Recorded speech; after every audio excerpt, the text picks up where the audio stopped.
E le whaingofia le toi fo i anto whanau ia onga ona o le tonga tau le soifuanga wei nei. Ai o te peraina le Digicel te whaapitoa e te ono marumalo ai I whailonga ta I lima se lau tala cash e se fulu e se ina yaso for Rayleigh te tasi e lima whailonga ta I lima se lau tala mo risila lima whailonga ta I lima se lau tala mo au se talia la fonelo sa topa lusu tala pe siniatu mo so wabaro ai te ono marumalo ai e te anga wa fo ipe a whaongale au nanga le ClickX e la fo le sele ni I le MyCash a le Digicel I Samoa Fiti Tonga Mavaruatu ia inga o le rei whaapitoa mo nisi whaamtalanga asiasiane I le DigicelPacific.com Sekia Digicel. Kia ora, talofa lava, ni hao. Celebrate Auckland's vibrant cultures at World of Cultures Festival. Enjoy more than 130 free or low-cost events on offer across the region. Search World of Cultures for details. Presented by Auckland Council.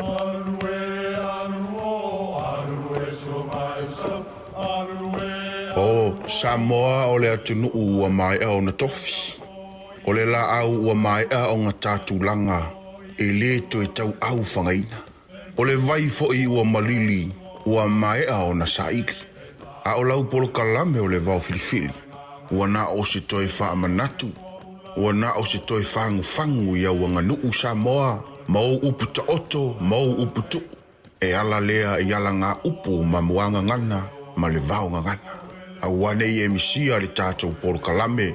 I afi o aso lua ta itasi le itu la e valu I lunga o le Radio Samoa. Ia manu ia tele, lau mai moanga ma lau whaasaunga Samoa. Usi mai alau whaafafonga. Telefon mai Samoa ia sa itasi. Wa au mai mo oe ona o le langolango mai a le talofa voucher. A matanga le nei vai o sa faufa talofa isi o tātou utino o tala mai Samoa. O whetaui le whailonga ia Samoa o le aso whaavao malo o tina o le lalolangi. I le nei masina o mati lea na pa utonu le aso tōna I na te nei. Ma le umusa I le aso whareile ua mawai o se mōta tele o se hall. A le mafutanga tina o ao le ka le sia whaaputoputonga kerisiano Samoa. E peo na fausia lea maonta I tonu o le lau mua o le kolisi maua lunga o papauta. Se ngāru wenga iele tele tonunga e tāua mō whaatasinga te tele le ka le sia. Ma le mafutanga tina ai mai se fo I o isi sauninga e to tere ro tātu utinu e awai. I le whaasara laumina I e le whare televisia le ka le sia o le sauninga na te tala aloa I aile ngā luenga na whaailoa I e valu miliona valu se lau ma le valu afe iwa se lau wha se furu lima tā la le tau atoa ai olo I aile ai tā lafu e siria le tolu miliona fitu se lau ma le valu afe tā la. Wa talo sanga ile mafutanga tina ile kale sia wao. Na te totongi le tolu miliona. Ai ngā lulua le mafutanga tina e totongi. Le fitu se lau ma le valuafe ma le iwa se lau fasa furu lima tā la. O le masino I ulai o le tusanga le tenei. Na whai ai le sauninga o le suaino le ele. Ai o le aso se furu fitu o se temo le tusanga lava ua mawai. Na tu uifu ai le maa whaavai o le ngā luenga. Ma amata I loa o na fausia. E tolu vaenga o le mafutanga au o tina e whakasa, na lato whaatupe le ngā ruenga. O le komiti o whaletua o whiwhi auto e ina, o le sosaiete o le tautua puapua ngā o tangata, ma le mafutanga au. O le fionga le masiofo, le fionga I le au mamalu o le malo, le fionga whaamausiri le inafo tui mele li whano, sa ia o oti le lipine alo I aile te teleino le maonta po le hall, ai sa awa I foi, le fionga I le au mamalu o le malo, le fionga tui mele li whano wa le toa sua lau vi le lua, whapea tai ma le maave ese o le kale sia, ai mai se o malo vala au lia. O le langolongo ina I min stai to iwa o le lafo le whaatua ina, na tu ina atu I le pāle mene le whaipule o nganga I whambaunga tolu, o ia fo I o le taitai o le vanga whaupufai o le whaatua I le atua Samoa utasi. Na whasiringi aise whina ngalo le sunga ala auli le ua te apolata I Vaufosi Smith, ina ua tawhea le lato lafo, le ana autu le whaasolo muri ese o le pāle mia malana kāpeneta. E peo na si le fioni vai aso au lumana I le whaatino ina o lea lafo. Sa tuli lo aile tai o lea vaenga whaupufai whaipule to iwa wai to tonu o le kāpeneta. E ese mai le to ono na mua whaia I aile whai unga e whaatula I ese, ma le lato vaenga whaupufai. Na whailoa le sunga ala auli o le to iwa lea, o lo tu mau pēi le lato whaafare tui. Ai le moni mawina le atunu le tūlanga na o I aile lafo, ina ua tūtula I umar kāpeneta e to asfuru lima min star, E au fiai le pāle mia ma te ena le lafo le whātua tuaina, a le whaipule o ngā ngai whamaunga numera tolu.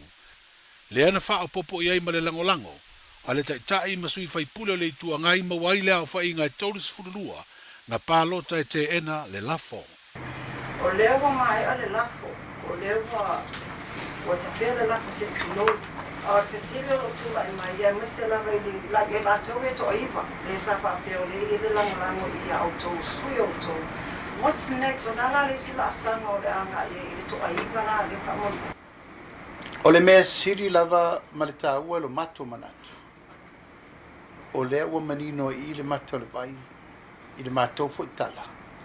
E ma le tala le sa tātou tau whai le manino o mai. Aua o le whaupunga uma sa mato no nofo mato, pe a mato whaaso ta i atu. O lato, o le tū lai vai ma whai. E leo ese ma le tau tinonga, wana o no i o no tō whinga, ai atu la ilo la ina ilo mata aku whapea. E na tūro leo tangata ilo na tūlanga e tau tinoi. Nana tau tonga lea na umana saini mo le vang whai. O le meta uala mo mato. O leo ua manino. E leo i nei le lango. O lona winga ua ole ngia. Lo mato tau mo whai e tupea le wha lima fono. Ai wha noi. E whai le wha noi e whai maalofanga. O le meta upa. I le mato tau mo whai atu e whisilingia. Po whea tonu o le tuai. Al talia nasa a mai te mi umanei. O le mato te i ona o le tōwhinga. A o mato o nei le stala lo ia mato whārtu la fono. I le lau o manino nei i le lafo muli lea. Wa i nasa mato mai tau inai. Po whea tonu lava la le ami o tonu. Ia ma le truf. O le mea le iai. E le ia whaina tere la ia mato le tūlanga o le pālota mai. Le ai. O le mesa mato turi loina. O le ami o tonu upu matala i na whai mai. Ia ma le ta o tonga. O le i whātu la fono. O le saini i pepa uma na whai ia inga whātu la fono. Ia o tūlanga na le whamanino atua le temini nei o le wātangia ma whaamania nei. E le o i la i to tonu le vanga whai. Ia o le temini nei le sa autosisira mai o le sa mato tata noa. Ia matatala le ana pongi nei aso. A fau malie ia me furi sai fala au mamafa po le aliston. Ia o tulanga na e whamanino o tulava. O le matou na whanau nau tainga. We know exactly where they are and where they support and where they stand. Whawhiana toi ma le tōwhia ka uma le whina te tai. E whai nei se whai o ngota wang whai e be whina whai te me te tana mia me sui o kapinita i toi ma whina te. Ia, o le manua le na. O le whata o mana nafi. It's such a fresh wound. E whata matou, lore me moni i le tautala sao ma ia matou. Ia, a tonu e ise temi o luma. O le wana uwhai atu le ma fau le lei, ma whai a ia inga, ma tu la fono le whasa tisi le mai. Le sāwhia mai nei matou lo ia. We have to take step by step. I le tūlanga e sa o le whai unga, i le temi sao vo e whai iai. Al tulanga lava ia ua mauti noa te anor rivas. Ia o le time comes, ia ona whairo se whai unga. Se whingalo le te whono ma le te tai o le vanga whai o le whātua tua i le tua Samoa o tasi, le sunga la auli le ua tea pola te vau Forsyth Smith, i le whailo inga matu sitala i le asfarai le ua mawae. O le mawhai nei se tau mawhai ngā le pūlenga whātonu po le kāpeneta, ona ave esere to whinga whonga whatalai ma le sui whonga whatalai, leo lo tau ave le sui whaipule le tu malo whaasale le anga numela tolu, ma le whaipule o ainga i le tai. O lea la ua te pena le itua le malo ai langolango e le itua ngai, e ave i le whaamasinonga se whinaunga, ina ia whaamutai le toe tau aveina, e le sunga papali i li o lo i pola ta e o masipa o le tofinga whonga whatalai, ma le tofinga sui whonga whatalai o lo tau ave, e le tofa au apa au muri pola alo i tafua. O le tui nantu i le whaamasinonga o le neimata upo e mafua le te ena o lafo e lua le kāpeneta, sa manino ai le mafua anga, ua le tau sisia le whonga whatalai tiu te o lana tau tonga o le loto wha maoni, i le whaafoina o le whono usua le atunu, ma o tua inga fo i le malo, wa iai o na ia white nai, ma ua whaitu au. a se sila lau tō whionga le vai ngā whāsuru iwa o le whawai. O lo manino ina o le whiriwhiri ina o le whongafitalai. E le o iai se tūlanga whapena o se le whātutua ina o le whongafitalai vai ngā whāsuru iwa. E whapena fo le 5 suluwaru. E le o iai fo se tūlanga whapena e ono au mai ai se whatangana whawai. E ono whatuina ai se lafo mo le whātutua ina o le whongafitalai, ma le sui whongafitalai. E se me e lua, e le lepo le mamla mo tātou parmene. E se me e lua, o lafo ia na mai atu nei, o le whātutua ina o le kapeneta. O lo manino lawa i tonu o le whawai, torsu toru, pui lua, pui pi. Manino in express words, no confidence in the cabinet. Express words. Lala na lena, whai e tātou lafo i lua na mai atu nei. A ole se lafo se le whātutua ina o le whongafitalai, ma sui whongafitalai, i to tonu o tātou tū lafo na whawai, ma tū lafo na tū maua le maota. Ia o leo te whaamaru rua tuai, o le whaawai na se whai unga poi wa batu, e le whongafitalai. Ia mo le pui alaba, o le ono fua o le tātou atunu. Ia e pe ono o sa whai atuai, nei se tu lou, mafu anga le nā. Mai o le tūlafono lea e sauno mai ai. O le whawai. Mai le se whamatalaina le whawai na le whamasinonga mawalunga. O la tau na e ona le whamatalaina ma le whawinga ina o le tūlafono. Ai, i le i tūlava lea. O le mautai whiriwhiria le whongawhitalai. E tau fwino na iese awa noa i le mauta. I le mata upu le walanga ina nei. Ia ai mai sa le anga foi le sa mo o mia. Le tala noa ina i to tonu o le palmene. Fai luma, fai le mamea, fai le malamalama. Ia mai e se foi la matou fai tau i le tulafono. Au le me mua sa mo o mia. O le whatananga e le whongawhitalai. E watu ai le mata upu i tonu o le mauta i tala noa ina. Awa ina, e mwhaina whai ei ia whawhaaringa o tāuwhi, ia mai fwoi tūlanga tūlafono. I le Malesi, fwoi leo le tāpā fwoi o ni whautuanga whale tūlafono, po le loia sili, ia po le tāpā fwoi o se whaaringa al whamisinonga. Au mea umai, o le whamoimoe ia sa whapea e au na tala noa ina i tono o mauta. Ia au a whauli tō lava ia le whinangalo le whongawhitalai. Ia Malesi tūlanga whaingatā. Ona o ia le whasino ia le mata upu. Au ia fo ile wa whaia le whaiunga i le talia o le lafo. Finangalo le whongawhitalai te urumanga le whono i le asfroile o mawai. Ma se finangalo le tamai te ipale mia i le whailo inga matu stala i le whaiunga o le nāwā yaso. O le whina wina le tua le malo le lato lafo e ave se ai le whongawhitalai ma le sui whongawhitalai na whailo ai le sui pale mia. I te tonu le maunta whono, e mawhai o na wha o ngā le ta iala ma le mau wha le tūla whono ua tā ua o le Doctrine of Necessity, e whina wai le wha mutaloa le tofinga o le whongawhitalai ma le sui whongawhitalai. O le ta iala fo i lea na whina wina ai le wha masinonga māwalunga, le wha tautonga le whale ia o whaipule umo le vanga wha upu whai, o le wha tua i lea tua Samoa watasi, ina ua loka whai tutoa le maunta whono o le pālemene, ma le mawhai eo na wha tino le polo a inga le wha masinonga māwalunga, na whaatonu ina ai le whaatonu o le whaatauto ina o sui o se whono, o le paia inga lona sa furufitu o le whono a wao whaitu la whono. O whaamawina i tala whaasoropito o le tātou pāle mene, le whaatautonga i le whale ia ina ua tūla i mai tūlanga le mautonu, ina ua tuana i le pāno ta tele, o le tausanga e lua o rua tasi. O lo malanga i le atunu o peletania le teitai o le tātou malo le fionga i le pāle mia, le fionga fia mena o mi mata afa, I lona tūlanga o i o le te whono o le whono a malo o le tau pulenga. O le tali malo ai o le tātu o tunuu, i le whono a malo o le tau pulenga ia o ke topo le tausanga o mawai, na whiriwhiri ai e se e atu le te tai o le tātu malo, e tau ave le tofinga te whono. Stasi leo ai e inga mo a tunuu e tali malo e pei foi, o na whaatino i whono a malo o le Pasifika sa tātu tali malo ai, ini tausanga o tuanai, le ana tātu tau ave ai foi le tofinga te whono. E leo whailo ina mai le umi o lo to e se aile te mai te ipale mia ma lo tātou o tino. O tala amatai o le nei vai o sa fau, soifua. Ua na o le Radio Samoa se furulima iwa toru a mo e tautuaina o e ilaungangana fitu aso le vai aso.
Fianga su fifiloi le na mo tātou le ne foi vanga le fiafi mai le tamaita ia tō whanga meke.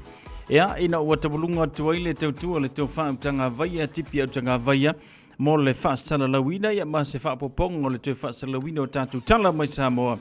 I le ne foi vanga le fiafi ia mo le amatango le nei vai aso. Mo le 12 whaatitele le tō whautanga vaia le tō whaatasio o tātou tala ia wale whaafonga tāpai le tātou tinu i meolo tupu i lau whanua. Ia o le tātou tunu o Samoa i le nei amatanga o le vai aso e ui ia ono leo tilo atu fo i lunga ia o upenga ta whailangi salo fo i naua mai moa i le tātou tunu i nei kiripi nei ai ia pe ia wakau koe oso ia fo i sea whai le tātou tunu talu mai le lua vai aso talu ai le fo i na afi ai ia i ave malolosio nei savili whatase ma nei tā whenga i lau tilo atu lai i nei kiripi ia i lunga le au penga ta whailangi whaisi malosio le tatafe o vai tafe Whaleanga ina ile telo mea tō tino nei ainga. Ia matulanga pe o nei ele mahaloso savili niso taimi. Au le atu e tamwhai atu ia pe eise si vaenga fōlele. Ia e whapena ona tō e whamautu mai le talo le tau mo le tātu tunu o Samoa. Ia au ia ile mahaloloso timunga pe o nei talo sia. Ai ua tō e maua mai sina masele le nei vai taimi. Ui lea, whaaftaima whaafoi pervi inga ile tua e uina whaale tonu lama fō ia. Nai vaenga pe ona e sila ma e whaafonga i eile neve teimi le tātua tinu. Ai ono sui fua pe le tua o iena te sila fia me uma. Ia mai mana o mia i fo le tātua te talo. Ina ianga leile tua i tūlanga pe ona i le tātua tinu. Le ngata i upu whai o le tātua tinu. Wha ngā solo tua i le vaenga pe ona ia le tano le tau. Ia mai se fo ina ia ainga i o whapena ona whaafonga mai tātua i le nei vaenga o le a fiafi.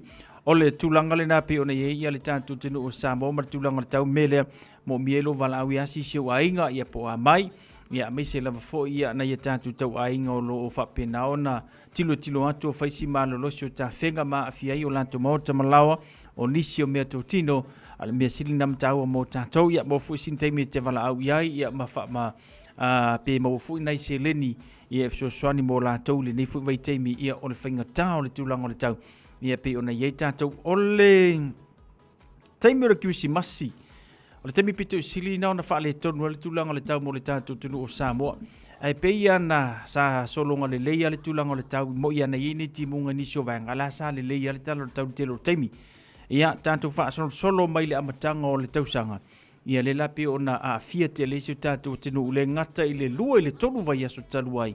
Ia ai o le whai ungo le neva i aso amata mai le amatanga o neva i aso lau tintino atu i aso le.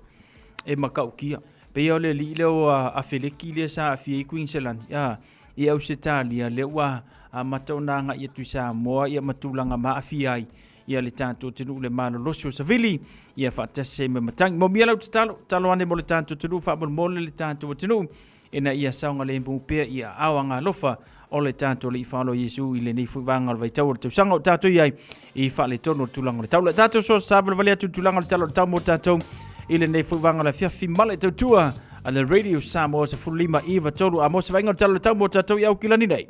Fatalo fato la utala ne le tau mo le so mo le aso atai au. Wingo le tau mo le so, ele lei wingo le tau, whalongo ina langi mai o savini mai matu, ma o le amai tawina le malosi mai i le afiafi. Vevela whamawina mo le aso e luas fulu ono tikeri, ma le malu luas fulu fa tikeri. O le angoto ifo le lai le afiafi ana nei, le sfutasi minute te ai le tula e valu. Mo le aso atai au, o le ale lei mai wingo le tau, whalongo ina fo i langi mai o savili mai saute i sifo, whatupula ia le malosi i le tai au atai au. Vevela whamawina mo le aso atai au e lusu fa tikeri, ma le una malu luas fulu ono tikeri. O le au soa le lai le tai au atai au, le sfulu 5 minute te ai le tula e fitu, ma o le angoto ifo i le toi sfulu 3 minute i le tula e valu. O la utala nao le tau mo le so mo le aso atai au. Tala nao tau mo tātou le nei fuivanga la fiafi male tautua le radio Samoa se fulu 5 iwa tolu a mo se vaenga na mo tātou i au kilani fantasi i le so a meise o le aso atai au.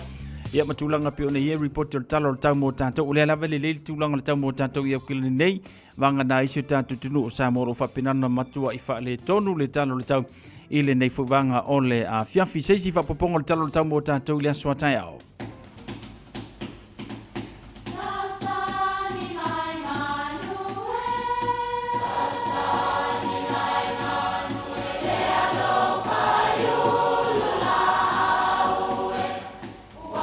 E o whanga manu i ululu o la au, awa e whawhanga i funga o la au.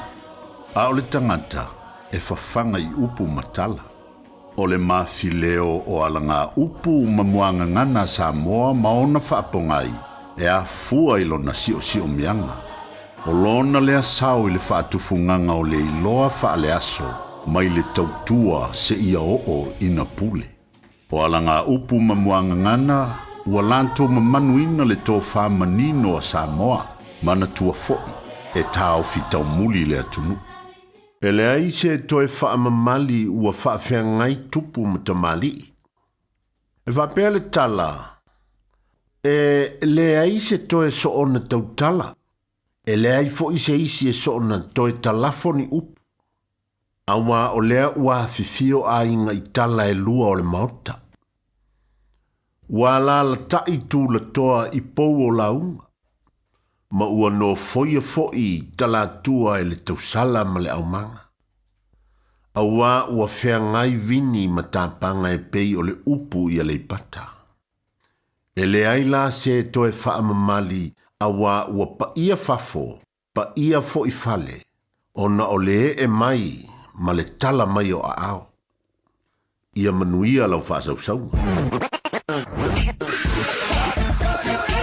Malo soy fua, o si fufonga Samoa, Radio Samoa, tasilima iwa tolu amo, se kia Radio Samoa. Samoa.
Whawhiwhianga su whiwhiloi mai le kolisi a lei Fifi College. Taulunga tole tautua o le tau whaasiawa tui pea ato nio ia mase whapoponga o le tātou porkalame o le mau whaasamo moni peo ni ila matanga o le neiva yaso ia ma le whaafonga mai a le tātou tenu la te mo se siona whapoponga o le nalawa porkalame ia ma le sunga ia asiawa tui pea ato nio ile asoa taiao. Pea tātou waulia tui le lofa mananga le leima lia tu. Manole ngā lulue, manole whamaralosi wha mangaluenga o le nei fo ian fiafi.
Nai whawhiwhianga le nā mai se uso i a Petiki.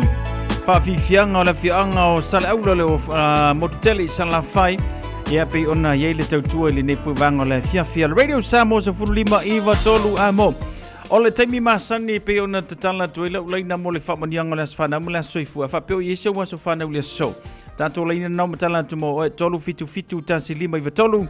Ia pe a whapeo le solo waso whanau mo le waso soifua. Mwhaifone whaase e mai lungo le tato Facebook page. Le ngata fo i leo le tato YouTube channel. Ia mwhaifone emaili mai. Ia i le email le on air at radiosamoa.co.nz. Maua le le whamanianga le whanau mo le soifua mo oile nei fo i vanga le fiafi.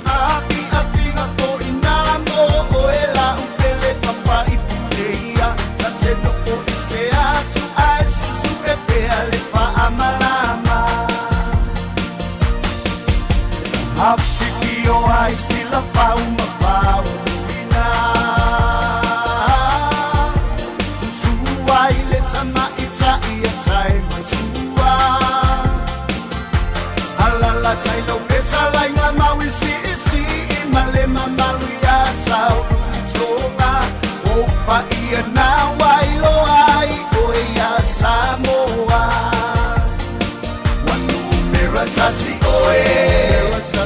apa ipuleia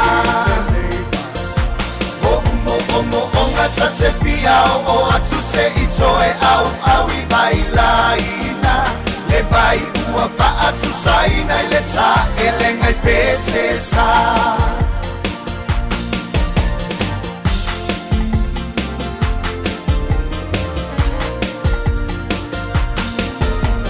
Papa ua tu sia o italo Samoa Fau moina liunga o lau minisita Fau moina tau fau ia tati pangai le ngangana Samoa O ni matati a Elena wa uma e tangata E a somu e malo falelea Na si I pa atu mai lunga o le maunga Si o ulugu e o te mimita I o tala anga ia Samoa Ua ilonga o e ilo tu mai matila tila Wanu mera tasi o e Apa ipuleia Onga tate piao o atu se itoe au I bailaina Le bai ua pa atu saina I le ta elenga I pete sa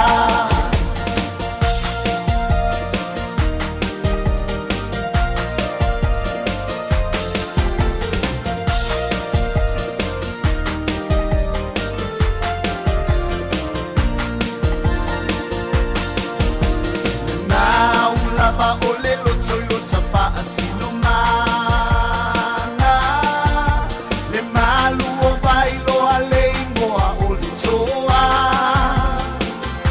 E ui ina nofo mai lu u e se a o ita o le tamale ele E ala po I lea o te ai uli ai ma o pese Wanu mera tasi oe Apa ipuleia Onga tate piao o atu se itoe au I bailaina Le bai ua pa atu saina I le ta elenga I pete sa Wanu mera tasi oe Apa ipuleia Onga tate piao o atu se itoe au I bailaina Le bai ua pa atu saina I le ta elenga I pete sa Ole si fonga mantanga o fir sunga ia sive vai nga wale si manisi no fatunga mo tātou le nivanga le fiafi Pamrianga da sofa na ulo tanu me ta umaya ala tanu siaki mai melpone au se talia ma rol so fu manuia ala tanu siaki ka ilevanga e alu le ko vai ku ia oi pe ia mo vai aku walaki ka o se maoli ngai I melponge Via le lo famranga le yo le tua o le nei fiafi wa lia manuia mai e no matu tinaya ke mukisa fua ava le atoanga lo na fitus furmar fitu nei ona tausanga ia no fangia le tua ma fa popo nisi tausanga tanto te mafuta le nei le langi le tumau alo fa anga na mai o ainga umai au se talia au kilani Samoa ia manuia tene lo fitu se furmar fitu nei o tausanga tina ke mukisa fua ava ia fa me la so malolo o merponge yo kele lo I pesa o siaki ia ai fa manuia tu ia le aso fa na ultina le tanu lo fatu foi mo e mana ainga fa talo fatu ia Ken Roy ia fa manifo le mafuta mai le nefo vanga le fiafi fa talo fatu foi le tanto por kalame ia teine o le lava le mafuta mai Amelia fa moana so fu manuia fa tele fa tasi mai Pantalo fan fa filwa ia malele ulunga ono le fa tasimai le nefu vanga o le afiafi ia manol se fu manuia fa tai fo le fa tasimai Washington e America ia lo fa tele mo o tau Pantalo fa tu fo le tanto por kalabe ia Cecilia Tungamala le ngata ilia Tony Victor le mafuta mai le ia afiafi sina leo se fu manuia Pantalo fa tu le tanto por kalabe ia fa tai a mosa le mafuta mai lungo le tanto YouTube channel le ngata fo ilia e Sarah Mataitoa Whaatalo whantua e sera whaaftaile whaatasimai le nei a fiafi. Whaatalo whatu fo i le tātou tautua ia Elisabeta Ioane malo whaaftaile whaatasimai Elisabeta ia malito tele na ia tātou paanga se uso ia Master T. Alo whatu uso ma le team whaaftaile whaatasimai le nei vanga le a fiafi e whaamamoena manuia ia le nei fo i vanga le fiafi mafufuanga alo whatu mo oi masio ainga whaaftaile whaatasimai City e au se talia male tautua ale Radio Samoa se furulima iwa tolo amo male tanto por kalame musika se fifilo mole mana vanga luenga fea se vanga ole awalanga wae o iai fai le mulo sa awo foki kopi ole asonga fu ole asonga fu e fai la mu yo kimi ngoi le mu ke alo o se farsi se los por minuto tale tula e valo Pantalo fatu se use ala faele fenika le mafuta mai lungo le tanto YouTube channel le ngata fo le tile Ioane malo se fumoria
Silly, I want ia o ona olo lua ia sili lo.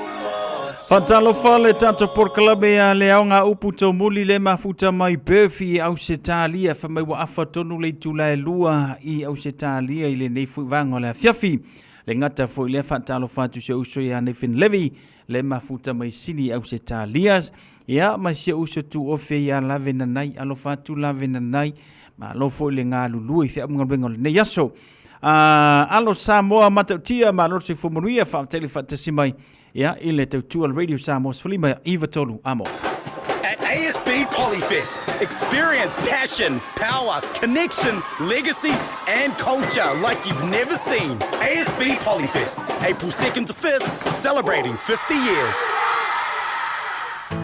O se tala fiafia nei Samoa, wei nei se tautua ma se unanga family noto mai le kampania le City Car watu si tasi dua lua Lincoln Road Henderson. Te maua iai le tele o tawa la poa band e o foi tatu tawa le laiti. Tania foi la tau wha le tonu tongi e talafu mo le tatu cashback. A man tatu lima se lausi aga i atu le lima afe tala. Pe so te mai ulungia Peter Perenanto le numera o lua tasi o wale walu fitu lua fitu lua. Pe amanau mia se tawa le fau molo ainga I le tau malulu. citycars.nz. Beta Drive Doctors I le taulanga whaatau I maangele whaapea manrua. Mo le vainga o so ngase pe amana o mia. E whaatino e fo I matupui pui o le whana witi. O tupui pui la COVID Faiva mo I lātou e sfuluan tausanga malunga atu. Whaapea matupui pui o le flu. Wala au telefoni, lua lima fitu, walu lima, iwa walu. Mo so wanoe whaatino ai nei au nanga. O fisa whama I maangele I taftafane o le McDonald. A Manrewa I taftafane o le Faletusi po le Public Library. Beta Drive Doctors Clinics. Talofa Samoa, o Ateshna Ryan, o le Licensed Immigration Advisor mo le Auckland South Immigration Consultants. E visosoani mo so se tu ai ngā visa e malanga mai New Zealand po Australia. Telefoni mai nei loa I le o valu o tasi o no valu wha fitulua. Po le olua tasi o no valu fitulua tolu o. Radio Samoa tasi lima I tolu amo. Radio Samoa tasi lima I tolu amo. Laua tula male tātou temi le wanti se fulu whami rute na tāne o le valu fatasi mele sungan whawhia ngainga pāsta pōni fonti mo le tātou porkalame o le tu le upenga I le loloto. Whaatalo whatu Nikola Uru ma loro se fumaruia whaataile fatasi maile ne fuwanga la fiafi. Temi masani mo ne tātou whaala silsilanga whalawe tele ia le fōtanu mai e tau le nivanga la fiafi. O le tātou wha silsilanga vau filifili ma le tātou tusi o le songa. Awane ngalo saulo mingo le tusi o le songa, whaatasi ai ma le lolo mingo le vau filifili, e mawai whaalu penga o Samoa I sisifo, tutuila mamanua, o nisi o tala tu o Samoa o ala ngā upu, o le mata whai oi ale matai le whainga o le whaale vlave, e pei o le whaapoiponga, ma liu o le siusinga o ainga, fesila whainga o paolo, si I whaaloalo wharanginga, o e ka le sia ma le tele o ngangana whaalolonga, fitus fultan lalo na tau. Na o le official lava o le Radio Samoa I le tolu pātolu ono Hopewell Avenue I Manukau e mawai mo nisi whaamatalanga wala au le lua no lua tasi lima I vatolu lua no lua tasi lima I vatolu pe tanga iane I le shop o Radio Samoa.co.nz te whai mai eisau oka. A inga sa lua fau o le aso sopo ia le manuvale I loe fongatia sau a wasa usaunga tā foi le tia e pei o le tanga tia na yutu malama le mele a wala u whaafafonga anga Samoa a meise upa ia mawalulunga e tu maupea mai le amatanga e o I le ngata anga tulou na lava I le ama tele ma le whaaloalo e toe whaamanatu tuai le ainga sa lua fau I le pito nuu o tā fito I mangiangi a meise paolo mangafa e mawalulunga e maluai sio matu ainga I Samoa matulu inga e fio le lalolangi. La tātou mafutanga masani e whai el whai ungo le masina teitasi. O le aso luas frumaliva o mati le tu le lua ngai le whai le moto le teitei fono. Se furu ma le wha pesano place I Otara. Wha mole mana tua mai lau la fonga e whaia e lau fina ngalo malie. E pei ona o tātou whai unga fonoina. Mo nisi wha matalanga wha fsotaile o luatasi o valu o. Ono tasi fituvalu, o luatasi o valu o ono tasi fituvalu sainia le te fono male laulaua fono. Lei se tātou whaasilanga lewa taunu mai ngā whatau lima ina lau soifua. Ua ta pena le whale la langa, village se mafutanga mo so o se tausanga matua, mo le ono vaiaso, e whaingoa o le ngafa tau lima ina lau soifua, o se porkalame e feso soani iai le soifua maloloina, e whaonga ina le ngangana Samoa. O le a amata i le aso lusuru lima o mati le se fulu i le tai awa nga i se fulu ma le lua i la wauli, no whanga e whai ai o le Clinton Library, whaafso tai vave mai nei ia te i ua misi lo wa vanoa monisi wha matalanga. Ia pe whaafso tai ane le penina e whale la langa village.org.nz. Ia monisi vaenga te fia malamlama tili ai. No ua vai e sa fanta, i le awa ma le whaaloalo e tatau ai e wha sila antu ai i le mafutanga. Alo matama whanaua le nei nua vai e sa fanta e whapea. O le awhaia le tātou mafutanga masani le aso tōna i nei se furma le lima o mati, lua olua lima i le tu le tasi la wauli, whaia lea i le lawa lu tuimanga maule tuatusi numela whalene place i mangele. Vala au watu ma le whaanoalo i le tātou mafutanga a maise, o tama whanau o le tātou nuu o lo lala mapapa au iau kilani nei. Awhi fio mai matala mai a ao tātou nuti mea fatasi, ma o tātou wheroa iai. Tātou tāno sia leanga le lei mai o le tamau le langi pe atusai, ma lona fina ngalo alofa, e mamori atu lo tau soi fua ma so matowola, i le nā aso tātou te whero ai fia ai, monisi whamatalanga, whamole whaafso tai mai le tai tai fono, i le numero le olua tasi, tasi o iwa, 522 olua tasi, tasi o iwa, 522 po le olua fitu, lua tolu tolu, wha no o, olua fitu, lua tolu wha no o whaatai o le laulau a whono maftanga vai ei au kilani o lo sai nia le tātou wha silanga lena. O ni sila nane e tātou wha silanga leo taunu mai e tau le nefo vanga le fiafi ma le whaafonga mai le tātou o tiru ma le tautua le Radio Samoa se fululima iwa tolu a mo e inisi vaenga te fia malamala tili ai. Mwhaina whaafso tai mali tātou ofisa i le lua no lua ta silima iwa tolu. Lua no lua ta silima iwa tolu mo nisi vaenga e te fia malamala tili ai. Radio Samoa. Ta silima iwa tolu. Amo. Kia ora, talofa lava, ni hao. Celebrate Auckland's vibrant cultures at World of Cultures Festival. Enjoy more than 130 free or low-cost events on offer across the region. Search World of Cultures for details. Presented by Auckland Council.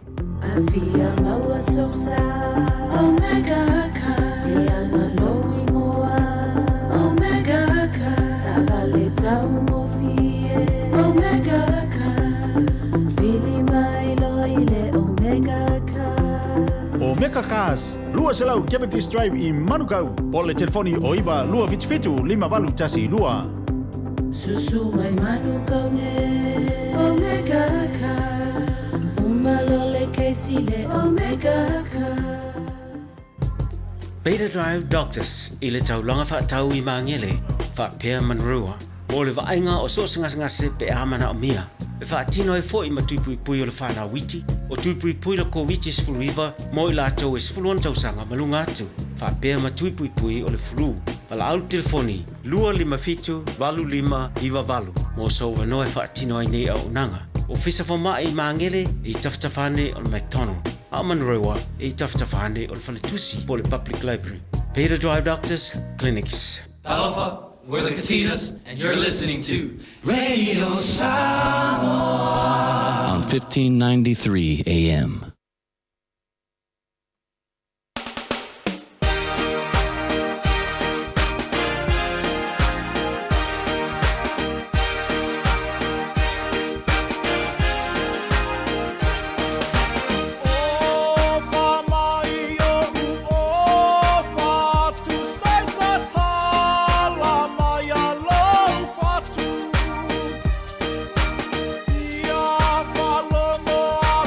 Home.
Lewa tulai male tato taimi le wati le nefo vanga le fia fi male tau tua le Radio Samoa se fululima Iva tolu amoto e fa menuto na tale o le valu.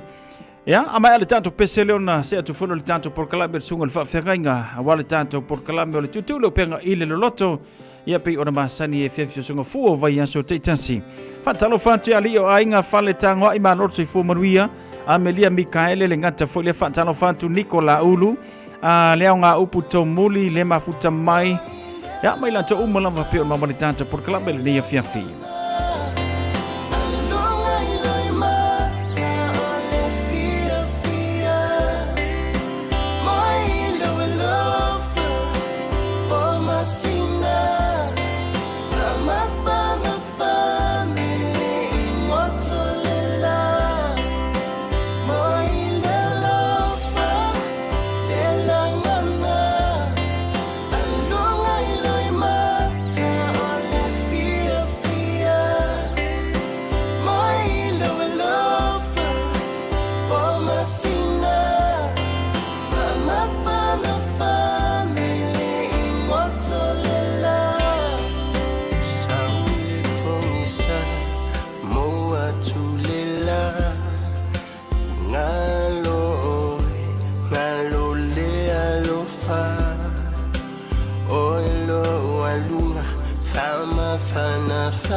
Nai whawhiwhianga le nā mō tātou le nei whuivanga le whiawhi ia mai le sunga ia King Afa. Ia manisi nao whātunga mō tātou pe o nei ele tautua le Radio Samoa se furulima iwa tolu amo. Ia mali tātou porkala me whanga solo. O lea ua tātou nu leitu le valu ia mo le tautua le Radio Samoa se furulima iwa tolu amo. Me leo si mai e whaafonga se whaapoponga le tātou porkala me. O le tu le upenga i le loloto pe o na masani le tautua Pastor Poni Furuti. Ia wala fa fonga le tātou tinu i le nevanga le fiafel me leu si mai fa fonga se fa ponga le tātou por kala mer tutu le upenga i le loloto.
Ina ua e pa I mai Ma ave ese mai a mai vanu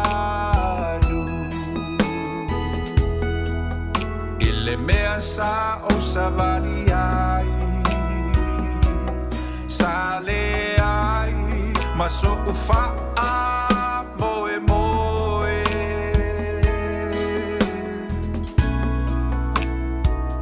Ina ua e pa I mai Na malo Mātou te whanene atu ma whafteia loa lofa ma lo angale leilo mātou atua. Whatelei na pelo vi ingai me uma mātou te whaia, me se fol nia whiawhi mātanga whio mātou o lia malmanuia. Whaftei lo te ina mai o lo mātou ola, tau nu mai fo le nei fiafi le manuia. Whaafitai le aso atoa sa e tausi ma leo pui pui mātou. A mātou iei fi au mga luenga le nei aso atoa.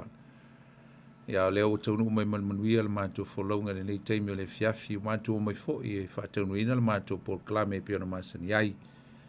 O le mātou te whapeatu le tua, whaafitai tele i mea uma, whaafitai lo alofa, whaafitai lo anga le lei, whaafitai lo whaamaoni ai mātou. Le ola ma le manuia o le malosi o whaamnianga, o e whaai mai moi mātou o mātou whaangaina le nei aso, whaafitai le tua i vi ia oe, vi ia lava lo suafa e whaavavau.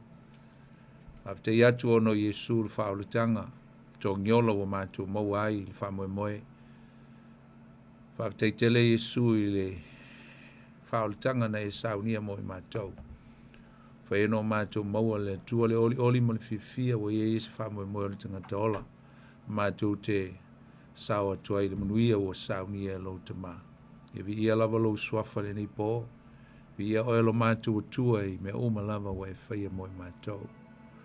Mātou wala watu le fiafia o mātou saunia ni atu fo e te talalau upu ma o mātou whanongolongo i lau upu nei pō. Awa uina o lau upu le tua e le lava se tasi e yeise ato toa i lau a fionga pa ia. E mātou te whamoe moe atu i atu oe te fisoso ni mai ai mātou. Nganga pa ia ngā lulue whatasi ma leo auna le nei pō. Awa uina o lau upu le tua i mau aise hawa onga tā ua e so soani la mātou wola.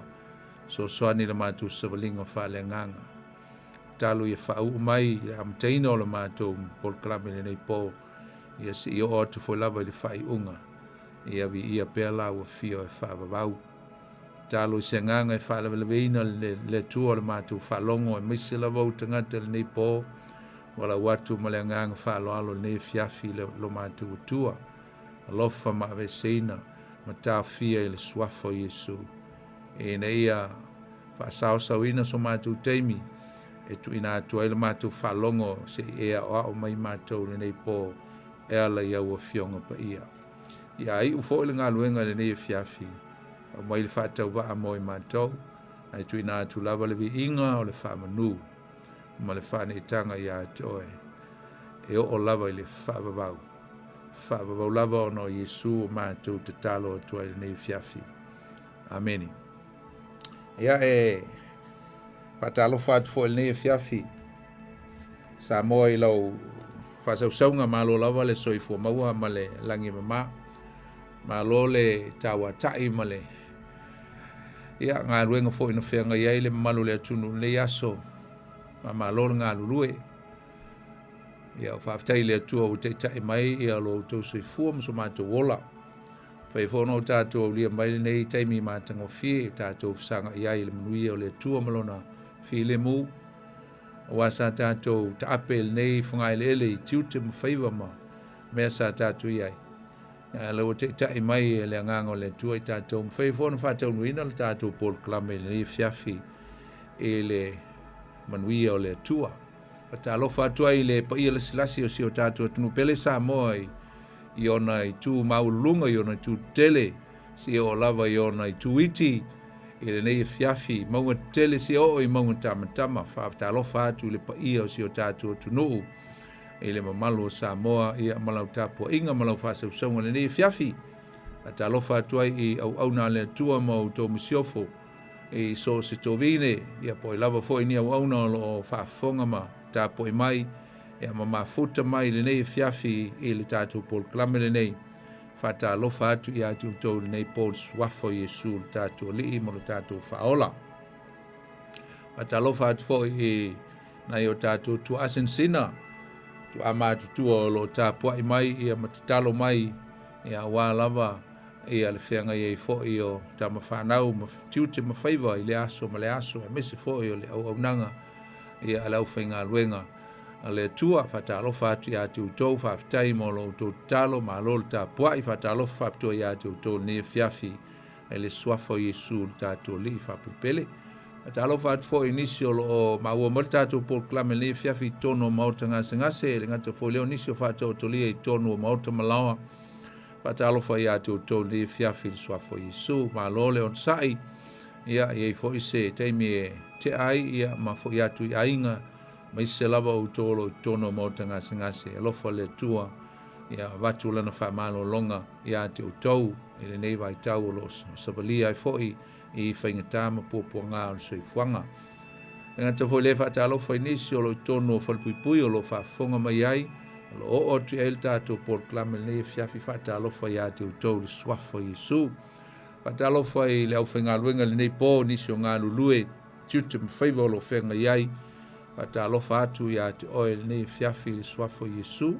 Mule atu fōi le ma whamalo ma le nganga whaftai le nei fiafi ona o le whataunuina o Faiva mtiute le whamalosi ngā luenga e pe o nei iai, ia lofa le tua, ia whamai ngā luenga e steimi o le nei fiafi, ia mese fōi le pō, mese fōi le o atu atai au, ia lofa le tua ma fa mai atu te Faiva fo i ainga le file mo ma le saunga le mo le tua i lana puipuinga fa talo fatu le ia ma le malu o si o tātou tunu pele Samoa o lo ta apele nei ke lope o lo fa fonga maua ma le tātou Paul Klame e le tātou ala ata po le tātou ala leo foi po whelava se atunu o lo au mau ma nofo ai sa ilinga o manuia o le tino e meise manuia o ainga fa talo fatu ia te utou ia ua whapena lava o tātou tuua o tātou ainga manu tātou mai e sa ili le manuia o le tua ia malo lava le ngā nulue malo le sa ili malo whamia le tua e tu sai foi malau mau nā e atunu o lo o tu ia i pe fo o mātou nei New Zealand nei whai fo whafonga mai si o tātou tunu o Samoa pa tā lofa atu ia te utou nei fiafi le swafo Yesu ia pa tā lofa atu fo nei fiafi e nisi o lo tu a mai foi tono nei ai tele o kilani ia ona o ni maftanga ngata foi lea ia o ni fala lave o le soifuanga nei ta lofa ia te utou e le swafo Yesu tato li mo le tato faola pe fo stemi mo mo nei ta e fa fonga mai ai le tato Paul Klame nei o tutu le penga le loto fa ta lofa fa pitoia toe e le swafo Yesu tato li mo le tato faola ata alofa fo ile sunga ya sau o lo tula ima ni fiafi i tiute au na matau ina o tau le atunu pele Samoa ia ata alofa ya sau familia le tua ya te ia masiona inga ia o le tātou Paul Klame lei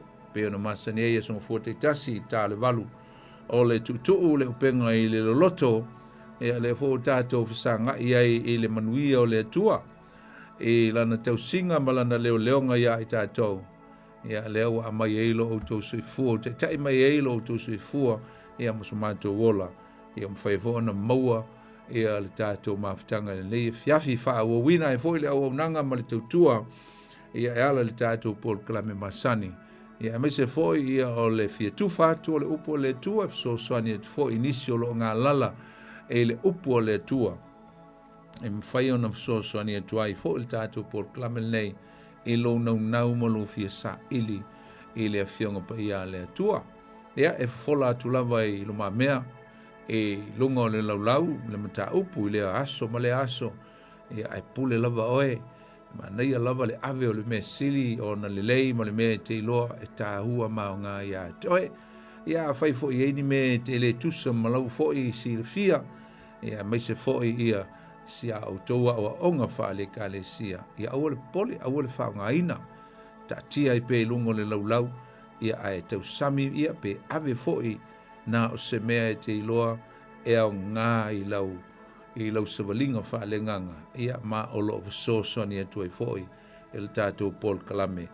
Ia te oi, na le tu lava e atoa lona silfia i lana lava a fionga pa ia, tātou e sa ili ma sue ia ma o ao ma tufatu na le tua lava o lo yeile ato toa o lana upu ato toa me uma ma le moni ma le sao ia o ia lea na te whailo mai ai tātou e ale lona nganga e musu mai ai tātou le mea e apena ona le lifa iai ia lo fo i tele turunga ma lo si le fia ia le na whai le na ai e so soari le tātou mta upu i sina vaenga e so soani atuai i lau tau mwhai ia po lau su e ma lau saili ili vi ia la le tua le nei po O loo tātou mafuta I fo'i ia ma whaawawina le tātou mta upu na amataina mai le vai aso tuana yatu. E whātatau lea I le mālo o le atua, the kingdom of God. Ai lei amataina le tātou mta upu le nei fiafi. E tāua tele ia alo tātou toe ai mo tātou toe se tātou toe tepa. Toe whamanatu ia te oe le winga. Le winga moni lava o le upu le nei o le malo po o le whainga malo. Kingdom. Ai tā ua lo tātou a ngai le tātou mta upu fo le nei fiafi. Ai te sila fia ma e iloa e ala le whamanatu atu.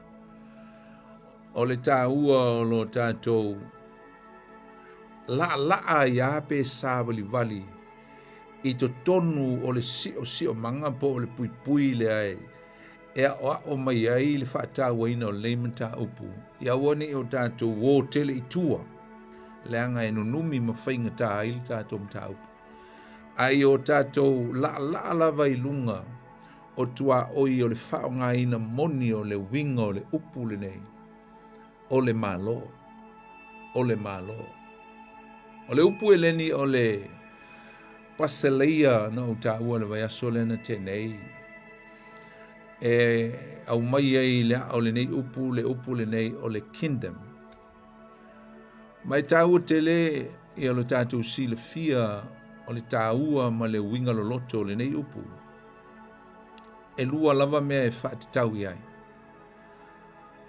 o le o lo uina I le pule o le malo ia ma le malo o se si whaapunga o le tupu the king ia ma le mea e o iai ia lana pule po le domain ia po le dominion foi mea uma e a fia ai mea uma I tu tonu e o iai le pule a le tupu o ina tonu ai maua mai ai ia le autu moni o le winga o le upu le tātou ti tala noa ai o le malo lo winga o le tupu lo winga a leise tupu e le o se malo without a king with the authority there is no such thing as a kingdom ai foi la le tupu ai le se mea e fai ai la na pule e a po o se si o manga ao po le mea e o i na pule I mea tau lau whanua I mea tau manu I mea tau tangata o le malo lea and that is the domain or the dominions Ringa o le mea lea e o ye matua si o mia a toi le pule a wawai I le tupu o le malo e tāua tele lo tātou vavai ma o tātou loa e le ai lava sesi mea na whaatitau wina I ai le nei fuafuanga le atua awa o le malo o le upu e sau mai I le atua o le malo o le langi sa le ai se me tau o se malo o le lalo langi sa iai there was no such thing as a kingdom on earth pa wale mea sa iai le lalo langi o le mea e pule ai le atua o le dominion le atua o lo winga o le lalo langi e pule ai le tupu ao o loo I le langi e leipa e whaafonga I upu ia o ile au mai e tātou le tāu o le mele tau whawawala atu a mata le tātou mtau. E tasi ale mea sa iai le amatanga po o se me tau o se malo kingdom na o le atua malona malo I le langi. A ina ua whaia la le atua le lalolangi po le fōwhanga. O le la ua iei se mea e tu uai a ao le atua. Wa laa mai le tua mai le langi I lana fōwhanga nei e whaia. mai tuuina mai iai i tu tonu o le lalolangi. Ia sana pule na tuuina i se tangata, e umatatu toe o ia atamu. Ai ole vainga le na po le se mea le na sa iai i le fuafuanga le tua i le amatanga. O le langi a ia o le nofua li i o le tua, sa iai lo na malo, o lo iai pe lo na malo i le langi. O le lalo langi. O le mea e pule au ai le tua, o ia o le tupu o le langi ma le lalo langi. Amen. Mai le o le fai salamo, mai ta abite le salamo se la uma le tolu, fai po suma le iwa. Awa ua faa tu mawina e le atua o lona lava nofua li i le langi. A ua pule au foi lona malo. O le pule le ae sawe o le pule au. O le pule au le atua i le ngata la e pule au le atua i le langi o lo o fio ai. Ai pule au foi i le lalo langi le fai mai. E ua pule au foi lona malo. It means that the kingdom of God in heaven is rule all over the creation. Mea umalava ua pule au ai le malo le atua mai le langi o lea ua faia i le lalo langi. Tatu o lea i le tu se perfetto Isaia lona matau pue ono sfumu le ono lona fai upu mua. Awa fai mai o le langi o lona nofo ali i lea. A o le lalo langi o le mea e tutu ai ona a ao. Ia whengo fia al tātou mawhau pe a tātou tu i le loto lea whaapunga. O lona winga, e tasi ale tupu, tasi le nofo ali i sai ai, na o le langi, e sa whai mai ai le tua i lona nofo ali. A o le langi, e o mai ai lana pule i mea uma nei e Faiva. Lela sa tātou tā ua i le amatanga. O le tua e pe fōlinga mai nei e whaia le lalolangi. E extend mai ai pe whaalau tele mai ai lona mā lo ma malu pa ia. E le aise le anga e le aise le lea. I le amatanga o le fōwhanga i a tamu maeva. O le tuainga mā lo le na whina ngalo le atua. E whaalau tele mai lona malo ma malu, ma lona malo pa ia, ma lona malo e le aise le anga ma se ele lea. E au mai le lona langi, extend mai, tu i eile tangata, innocent, mama a toa. E tātou te o tula i ei, ia pole foi ala tātou tal noa tua i ai, whaalau tele le vaenga lea. Wale la tātou tom whai tātou tal noa. O le tala anga, o le malo wha tupu o le atua, o le ua wha o mai i le lalolangi. Ia le ua o wha mataltala atua na isi vaenga i tusa ma le tātou amatanga po le introduction. Ai o le mele na wha o mai i le lalolangi na amata ia atamu. Ai na pa u atamu, na uta ua i le vaso lente nei, o atamu. O le ulua i tupu ale ale tua na tuu i le lalolangi e faa wawai lona malo ma malu e le o le tua inga malo le ua iei le taimile nei e le o le tua inga malo le anga iei isala e lulanga ua iei le anga sala i le lalolangi al tua inga malo le na mana o le tua e faa wawe atamu o le malo e mamalu extend mai elona glory malona pa ia ina ia o mai i le lalolangi. Wa le mea ngasa i ele whaatu anga i e tena i le amatanga. Amen. Aena walo ia i lava e le atua ina ua pa la le ulua I a tamu lea. Le ulua tupu. Ana malo ia I lava le tua se isi tupu. E sau e faa wau le mata whaioi na vatu e le tua I a tamu. Sa faa solo mai e lava la le tala anga o le lorolangi. A o le io o mai ia noa. Salo le la tatu tau mwhai e tau faa uma le fiafi nei le vaenga mua o le tatu mta upu. O lo tatu tala noina lea o le maa lo le atua. I le teimi watea. The kingdom of God in the past. Le tatu te tau tal noa tuaima to e kava mai ai ia. Mai se a tamu le fiafi nei. E tatu te fia to e wha maram la maina. La mea sa au tala noa I e winga ia a tamu. Wha solo mai ale o le tala anga o le langi a o le io o la ia noa. A ua wha tali la tangata. Po a feo le a wha tau nuu ai le folanga le a le atua na whai le tu se kenese. Alona mata upo e tolu alona whai upo suma le 5. Wa ina ua pa ule ulua I tupu a le atua. Na ia watu ele pule o mea uma.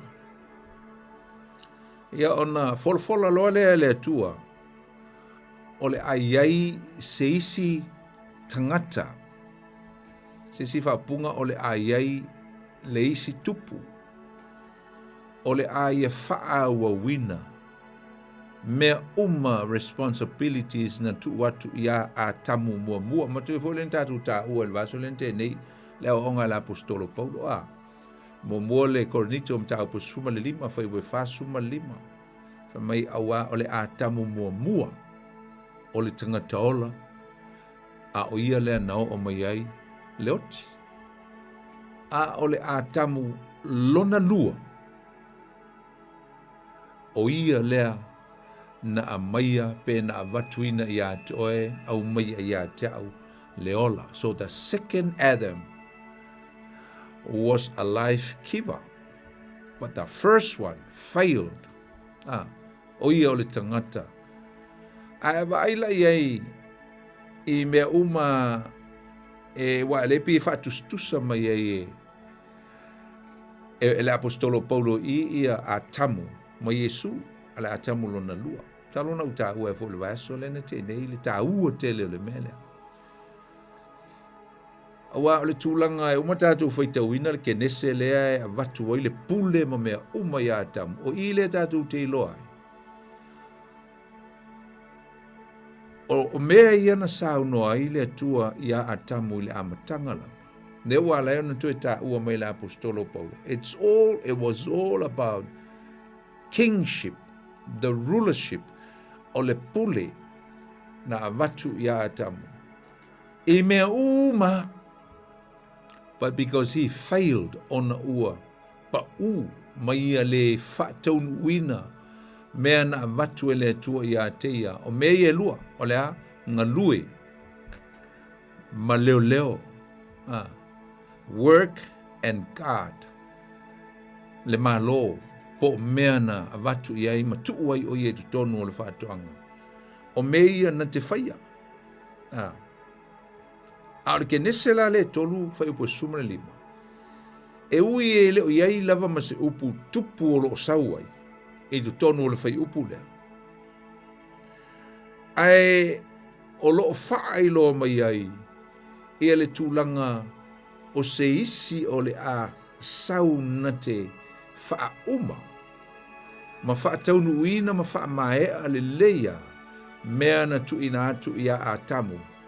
E te tau ona ia whaia. So whai tauina le kenese le tolu whai po suma le 5.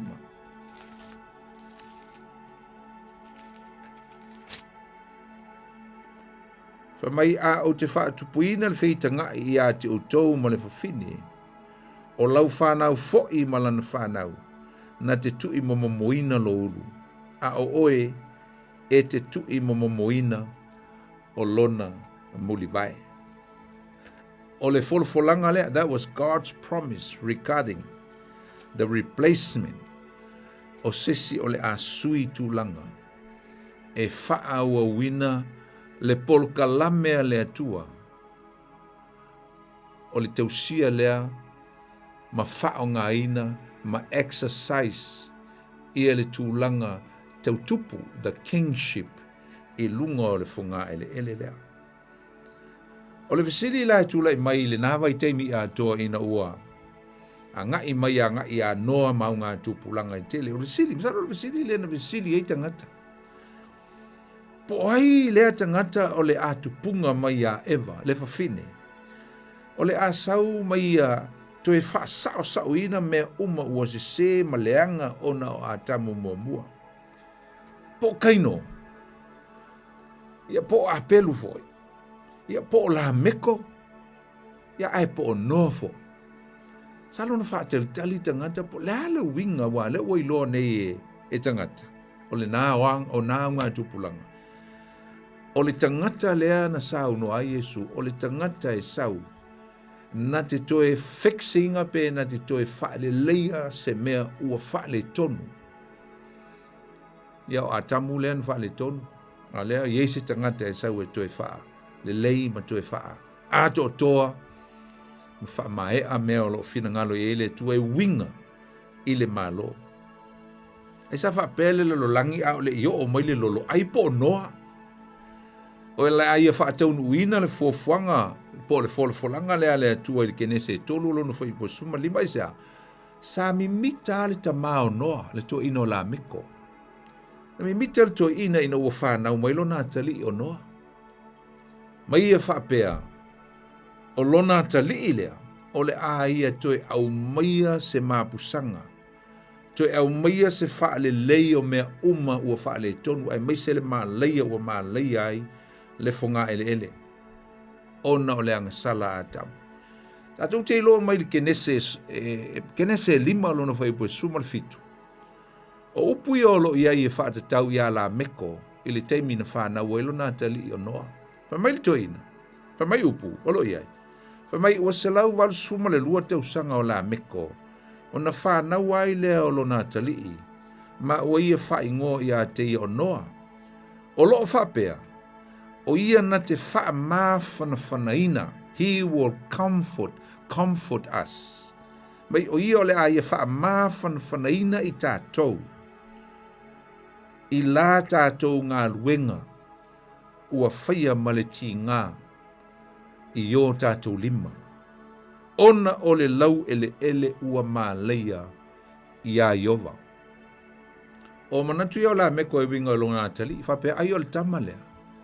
O le a mapu ai le maa leia le ua iei lunga o le funga ele. Tupu le ami o leanga. Tupu le ami o leanga o tangata. Ma le ifu i tupua. Tuu le pol kalame le tua na whai atu iei ia o ngā tupulanga. O le a.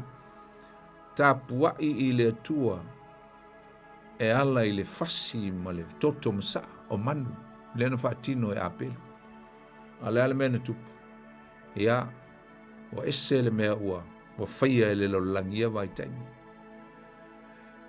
Na o le ami o leanga, ma leanga sala. E uirai upu ia mama natu ia o le toi ina o la meko. E winga i lona atari. Ai le ai, e le o noa. It wasn't Noah that he will fulfill na te whaataunu ina le awhare kenese lea e tolu alono whai pua suma le lima. Ai ui lea, o tātou loa, o Noa, na a matai e lea tua, se isi mea fau. O Noa na a matai le lalo langi fau. Ma o Noa foi, o le a matai o na whaataunu ina le folanga lea tua e winga ili kenese o lona matau pua tolu. A lono fai upo suma lima isa. Whanau anoa le la tupuai. La tupuai tangata il funga ele. Le na mawai Abrahamo. Le la tatu o tiai. I fuafuanga le tua. I lana pol kalame winga lava. I se isi tangata po se tupu. O lea o le a ta pena masau ni e le tua. E na te wha ua wina le pol kalame na ia tu ina ya atam. Ai sa le whaia ma wha umaina e a tamu. I ona tute. I tātou loa le lei. Tātou le auso le fiafi. O le wha moe sa wha tali tali i ai ia tangata le folfolanga le kenese le tolu foi po suma le lima. Elena o se tupu o le asau. Ai o le tupu o le aia faia, le faa o le tanga. So it's not only he's going to be a king, but he will be a king savior o ia o le tupu na te faola. Le tupu o le aia to eve seina le oti faa le nganga malona malaia ona o le angasala a tamu ma eva. E o mea la ili taimi a toa le o mai a noa wa whananau ana whanau. It was still a mystery o se misite lio lilo lava i tangata po le a le mea o le a tupu. Sam tua i le iloa le langi po ai le a tupu. Po ai le a tangata o le a sau ia eva, le a sau le fufini. Au fea fo i sau wai. Ai pe fea fo i ona i fia le faa o le tanga mo le langi. Ai sa faa tali pea le langi. Ia leu tātou loa na mae ale lolo ai tula i mai loa le fai ngā mā lo mua i le lalolangi. Tula i mai le tangata wasila fia le lei le tangata sa i loa le lei lava le ti apolo le pol kalame le tua o le langi paule o le mā lo o lo o iai le teimi lea paule o le me tau o le wingo le tātou upu lea o le king and them paule o le mā lo na o le atua o le tupu, e le ai sisi mā lo o lo o iai. Wa ila ele poto le ti apolo. Alu lo le ti apolo, ulu ia ni marota. To ata ape atu tangata wa uma le lolo wa o whanaua, semuma, hamoma, ia feta. Ai tu lai mai ai ia le tangata lea. E ngoa ia ni marota. Wa save uina po wa whaama ite ina ele nganga o satani le loto le tangata. Na te whao ina le mea tau le atua. Wala le mea tau le atua. Na o le atua lava. E ta tau i ele upu. Kingdom. Malo. Wa le malo mo mua lea i le lalolangi. Malo mo mua lea. Wa papenao na interfere le tangata, whaasalavei le tangata I pol kalamele atua. Sau whaate stasi wa le taape a o whaate stasi. Ma o lato whawina ai le olo. Whai mai o le mea lea o le a mātou whaia ei loa ai I mātou. Ma tau ma whai e whai le olo e tau le langi. Wai e le wha maua because Satan knew God's strategy. And God's strategy was that it was only one kingdom. And God was trying to extend his kingdom on earth. But Satan interfered. Sa tau whaile atue a mailo na malo I le lolangi e ala I lana tangata ma lana tangata le lei o le tupu malana masiofo. E sau satani whaleanga. A le fo ila alu pol kalame wo ilo e satani. Toi titi aho o atu ia apara amo e maua ai le nuu lea e fina ngalo ai le atu. Wail e porto satani. Sai le langi. Sai ai le malolu sfelo I le langi. Malama le lei I le malo o le atua. A o lo fina ngalo le atua ina I e whao o mai. Lona malo I le lalo langi. Amin. E le mama o atu fo ila le mea lea I papelu. Tatu lo le tala. I le manuia. To e whaata ape le atua ma whai lava ngangana ma whaata ape lo le tasi se ngangana. A wa salalau lo I le lalolangi. Le manuia. Amen. Le manuia. Tau mwhainga le tangata. Ia a ua tū la I lava le malo. E ngoa o le malo papelu. Le na muli ane ua whaingoina o le malo o Papelonia. Wow, ina lava. O le vai mea lava lana, le wa Iraq, wa Northern Iraq, I le taimi le nei, o ina tonu I eila o le elea. Na I eila nganga wha maua lunga o le tangata. E whaise malo, whaise tupu. Ai pule au I tangata le atua.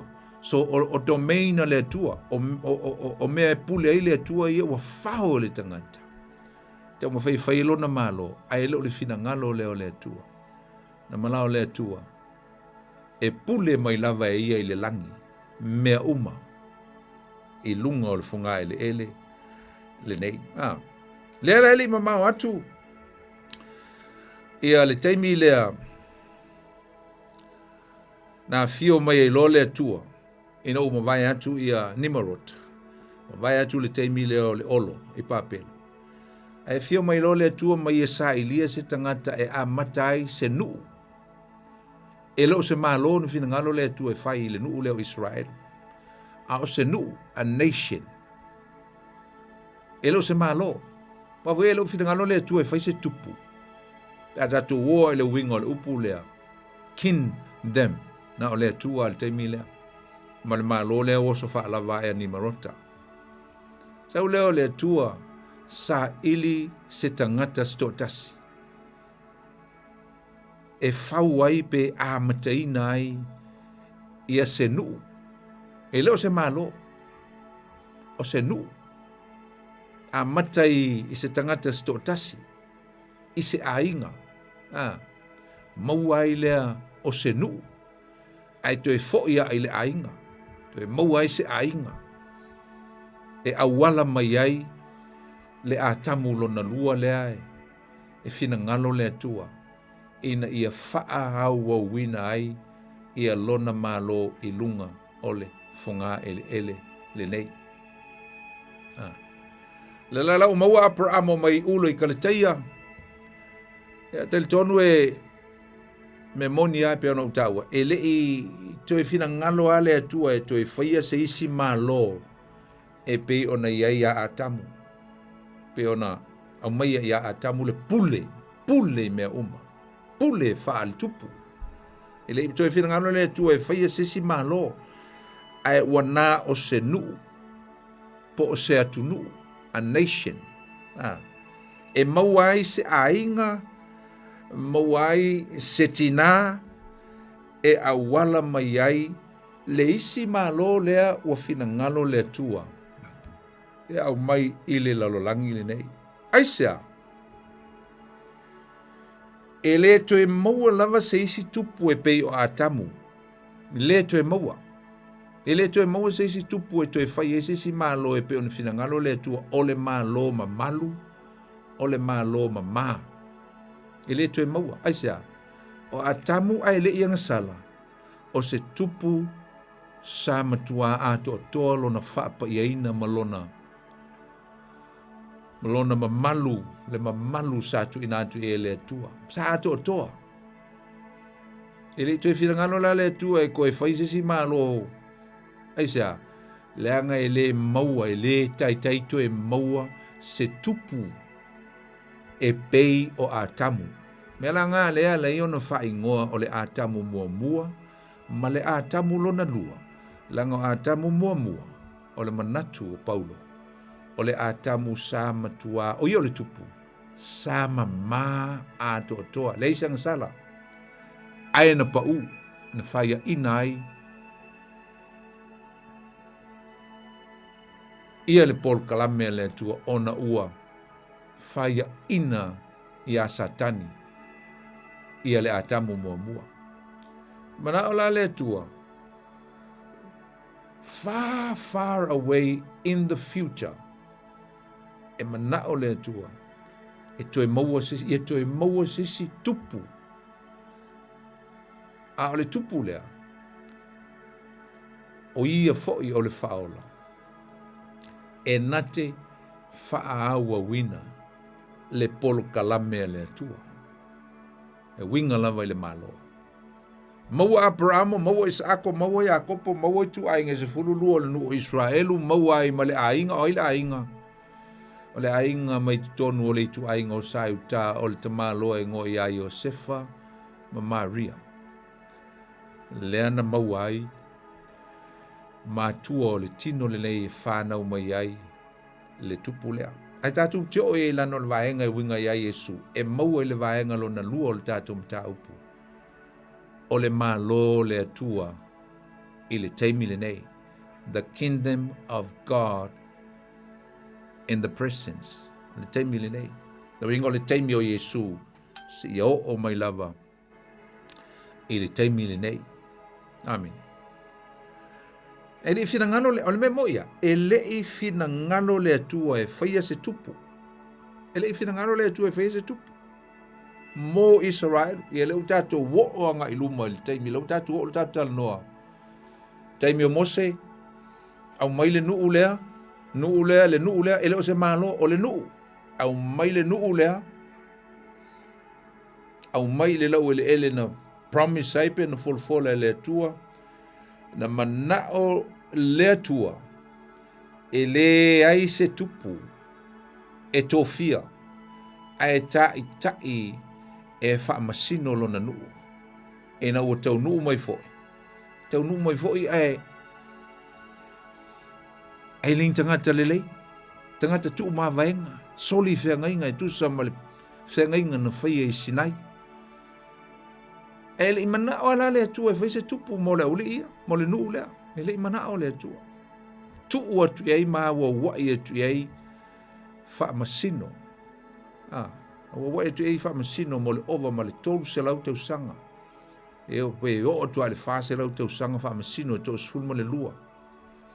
Ia wha popo iai ma Eli ia ma Samuelu ia o tu wha masino le tau sulma le wha. Samuelu lava le wha masino muli muli. Le fina ngalo le atua. E ngalu lue wha tasi le au stau langa. Maana wha masino.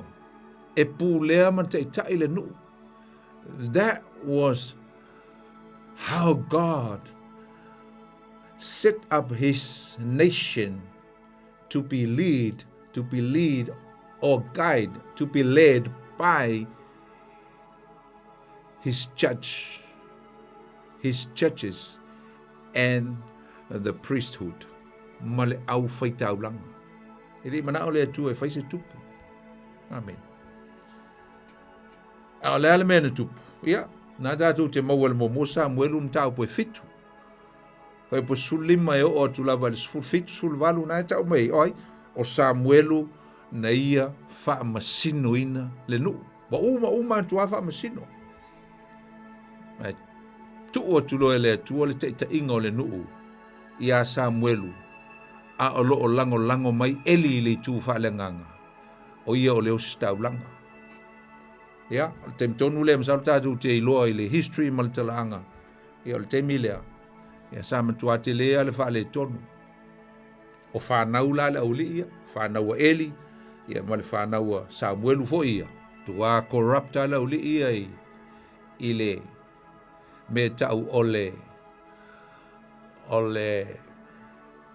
ole filthy, ma le insane, ma ole whaaleanga, ma whaele lea. Mea pa ia le atua, na o mai ma le nuu, i le manu ma le whale o le atua. Ia, se fo i ma tō whinga. Tō whia i e Samuelu, i a lana whanau.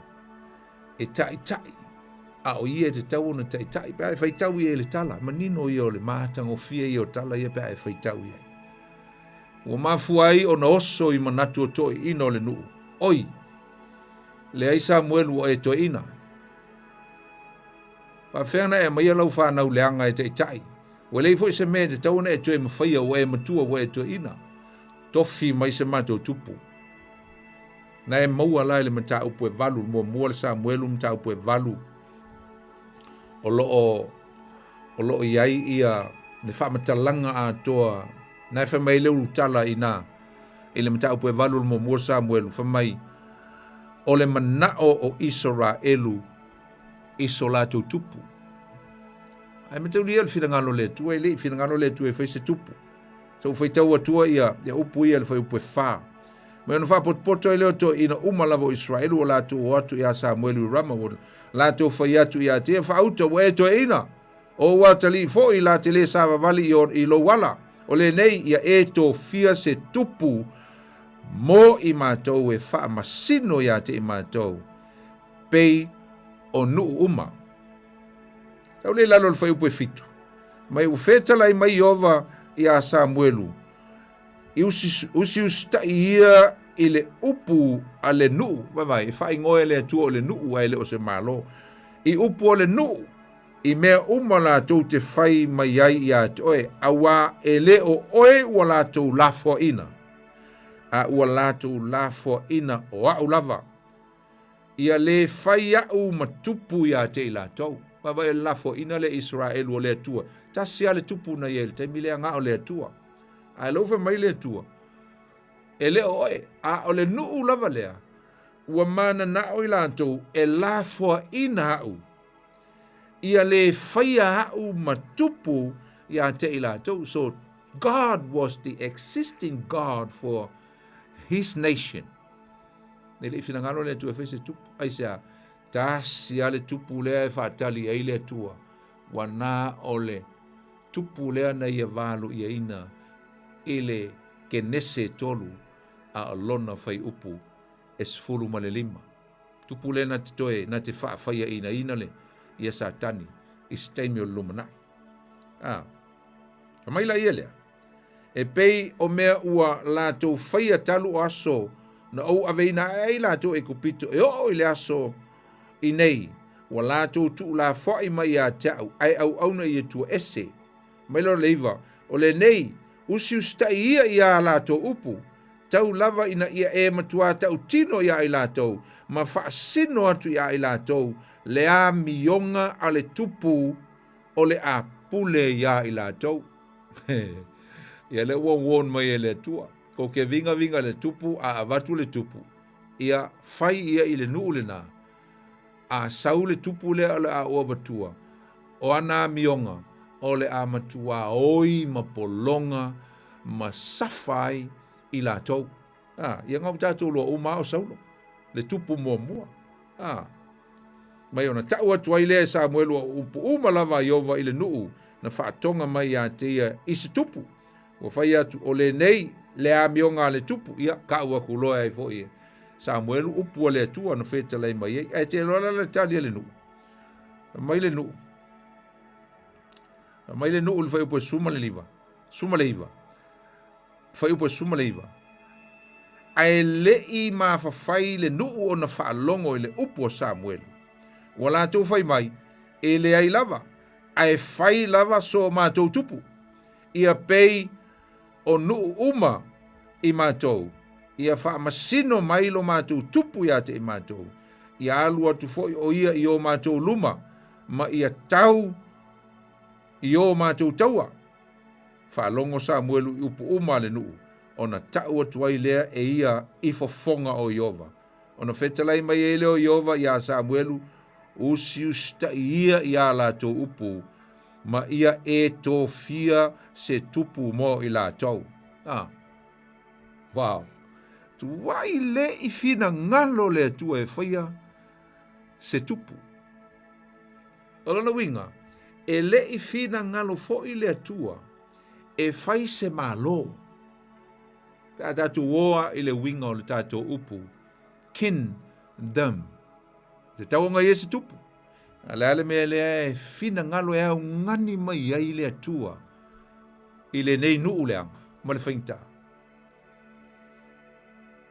O au lava o lo o tau tupu. I rule from my throne in heaven. And I gave you my judges. Wa watua ia te o tau wha masino e te tai ia te o tau. A o tau le whalongo lava iai. O le mea la lea. O tau tangi mai se tupu. O le lei. O lea la ala au o watua ia te o tau le tupu. Te loa. I lo iai ma lo ususua iai. E ui lava ina au mai e le atua le tupu mo le nuu lea tau anau watu ia e mai se la tau tupu. Ai le o le finangalo le atua o se malo. E le i finangalo le atua o se malo. O la mi mita Israelu o le lato malo a o le sila fanga le tua mai le langi. Wana o se nuu. Na whai e ia lea o lato whai ngā au ngā tupu. o atu ia Solomona nofo, no oti Solomona no nofo lana tai au ma lana atali o Apisaloma ma amino fo yo fo le ngole au lina fa naua le atali o au mana tuona no toi fai lo atu la ia le reo poamo ma yere poamo le atali o Solomona o reo poamo o lana tai au o yere poamo fo lo la ulia vai lua no ai fia kupo ile seri ilunga ia ai tupo ile seri ilano tupu reo poamo ilalo yuta ai tupu yere poamo ilunga ile wa fai malo o le vai le tua se ele ungi malo ai sa tasiale malo tasiale tupu na o le tua al mela na fai nga malo la ulia le ami o le anga ma le anga o tupu nga yai fa o popo te ma le ami o le anga fai tau langa ma le us tau langa ma tai o le nu le tango mai lo ao malo si o le tua ave le si nu o Israel ya polisi malo ave i tu tonu o le mea lava tau o le pulenga fa le malo lea ua iai le lolangi influence mai le malo o papelu ia isi malo ia ua iai e pei o ai e pei o Asuria le ua ave e le tua le isi malo o fa long tutale a pito lunga o Israel ave fa ta fea iai na me tonu alanga ta o le malo o lea iai le tupu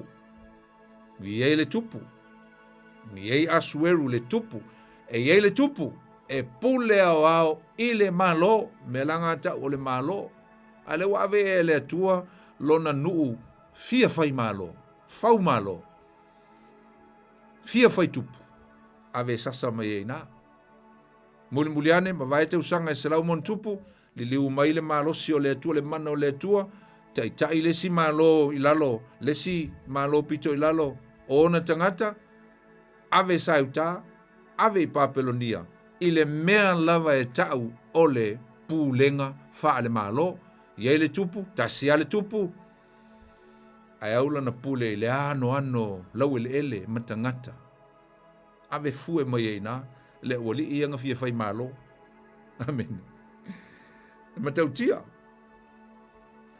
ya emo mai lo tatu ata fa sawa ngai no le wili lo tatu ata ai o mai lo ya ta vita ono sa i mai lava le tua i nei no u fia fai malo na o mai ya ta vita tango lo le tua faila na folanga ya ta vita e winga la i le malo monia le ai fina ngalo ia i le tua o le malo e ia le tupu na mawai atu Mose fa ua wina pe le tua na folanga na faia ya Abramo lea na ia o si aila na whenga inga ma tāwita ma tāwita lea na ia fola iai ia le me tau ole a inga tupu a dynasty and an eternal kingdom me tau ole au a inga tupu male ma lo ele ai sona ngā taanga tatu ola le luar Samuelu alona mata upo fitu de la wa matang tau ali mai ia le tua i lona fina ngalo pa ia e tau a mata la le mea le e vesi e lona nu o le fia fai malo le na o atua le teimi o Yesu ngā o malo fa ale lalo langi ala i o lato mawo fau ai sau Yesu ele ai mase mea fa pena o sau mo Yesu. There was no agenda regarding any physical kingdom.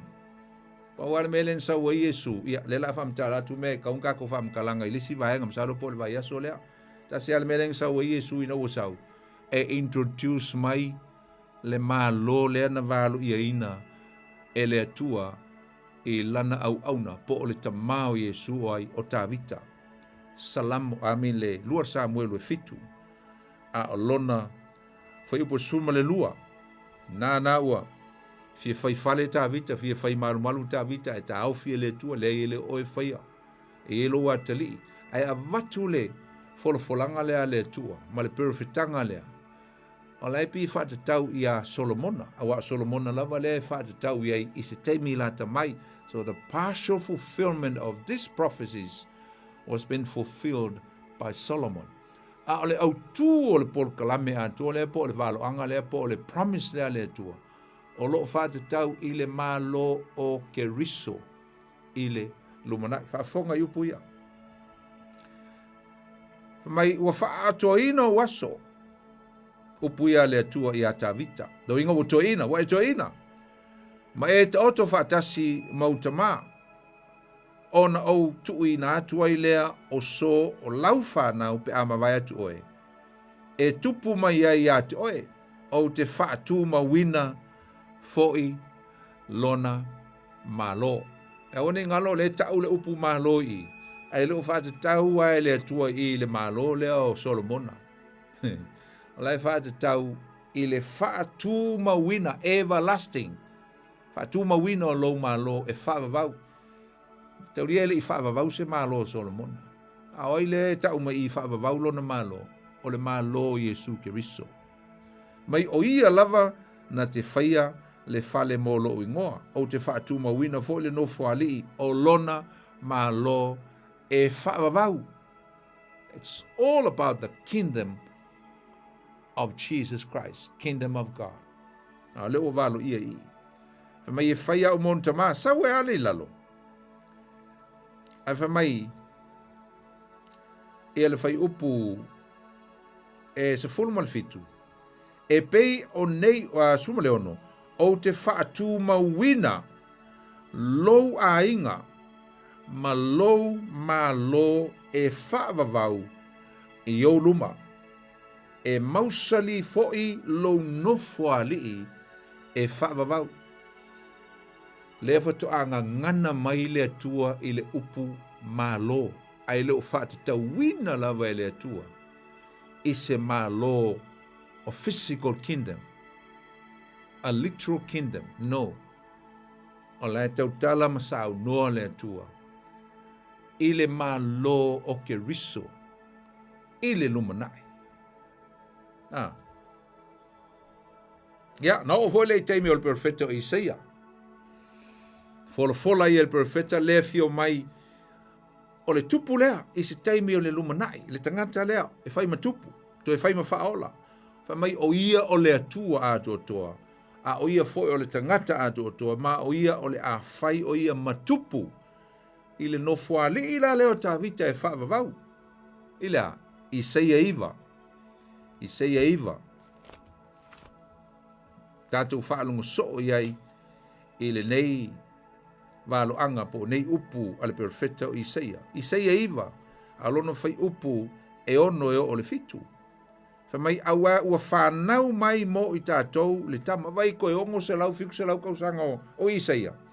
A o le polo kalame lava lea le atua ua amata ona fola mai o mawai atu tā vita na ia valo ia ina le ua o mai whaasolonga a inga ia whaasolonga o tupu a le nuo Israelu le ua o mai le teimi la ave le tā whianga i Papelonia a sauta ai sau Isaia fola mai le o mai o le tupu lea a le la ave le tua e sasa mai lisi tupu lai o i Papelonia o Nepkanesa ai lo fola i e le tua le mea lea o le a o i le lumana i whaalongo le mai o tau mai awa ua whanau mai mo i tātou le tama ua foina mai mo i tātou le atali e lona ua le malo e ngoa foi o ia o le sili ese o le faipule o le atua malosi o le tama o le whavavau o le alii o le file mu e le aise mea e ngata mai ai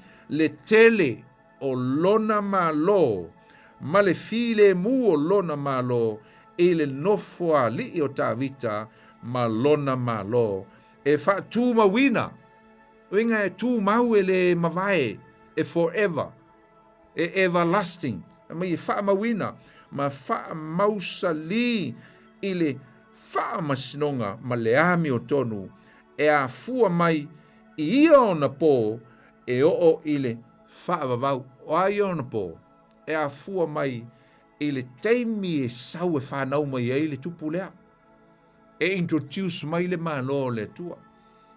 Pau ale o le fe au o Yesu na ia fola ina. Mai ua ina whaile wha le tanga. But this was the central message, the essence of his message, as the kingdom was the kingdom of heaven. O se mea na whaia Yesu i lana launga, mana o onga, mana whaate oto, mana wawenga, o mea umalava. E whailo atua i ma whaate tawina, i le malo o lona tama, le malo le langi. O ia o le tupu, a le wa introduce mai, ia wane ngano. Toi fo i le tupu, a iei le aso, e toi a fio mai ai. O ngalo la, whakawhaku o i le malo. Lea e vevesi ia Israelu e o lava le teimi o Yesu, fe sili fo i ona so o Yesu, o a fe e kako malo. La e pole la wali ia o fia, ia se tupu, fia se mesia, fia se tangata malosi. They need a strong leader, a strong king, a messiah, military leader. Manau mia e la tau le teimi lea, le mafau a lea na tupu mai le teimi, na fae e ai, ma filifilia lo lātou tupu mua. O manatu i lātou. O lātou o le malo. Lea na pau. Ae na valo ia. Wailo leia e lātou valo anga lātou perfeta. E toi whaatuina. Se malo. Aisea. Pau le malo pito i lunga. Ia Asuria. Pau le malo pito i lalo. Maile i ai ma se teimi na toi whaatasi ai malo i e lua Israel. Never. They were never became alliance together or come together as a kingdom, as one kingdom. To a tupu ale melna ile teimi e fio mai Yesu mafatulo na malo ile afete usanga o le millennium. Malona, malola na to a tupu lumana. Ale vevesi ya e o baltemu Yesu, vevesi e o altemi la siti Yesu. Ale ko vevesi ya so Yesu.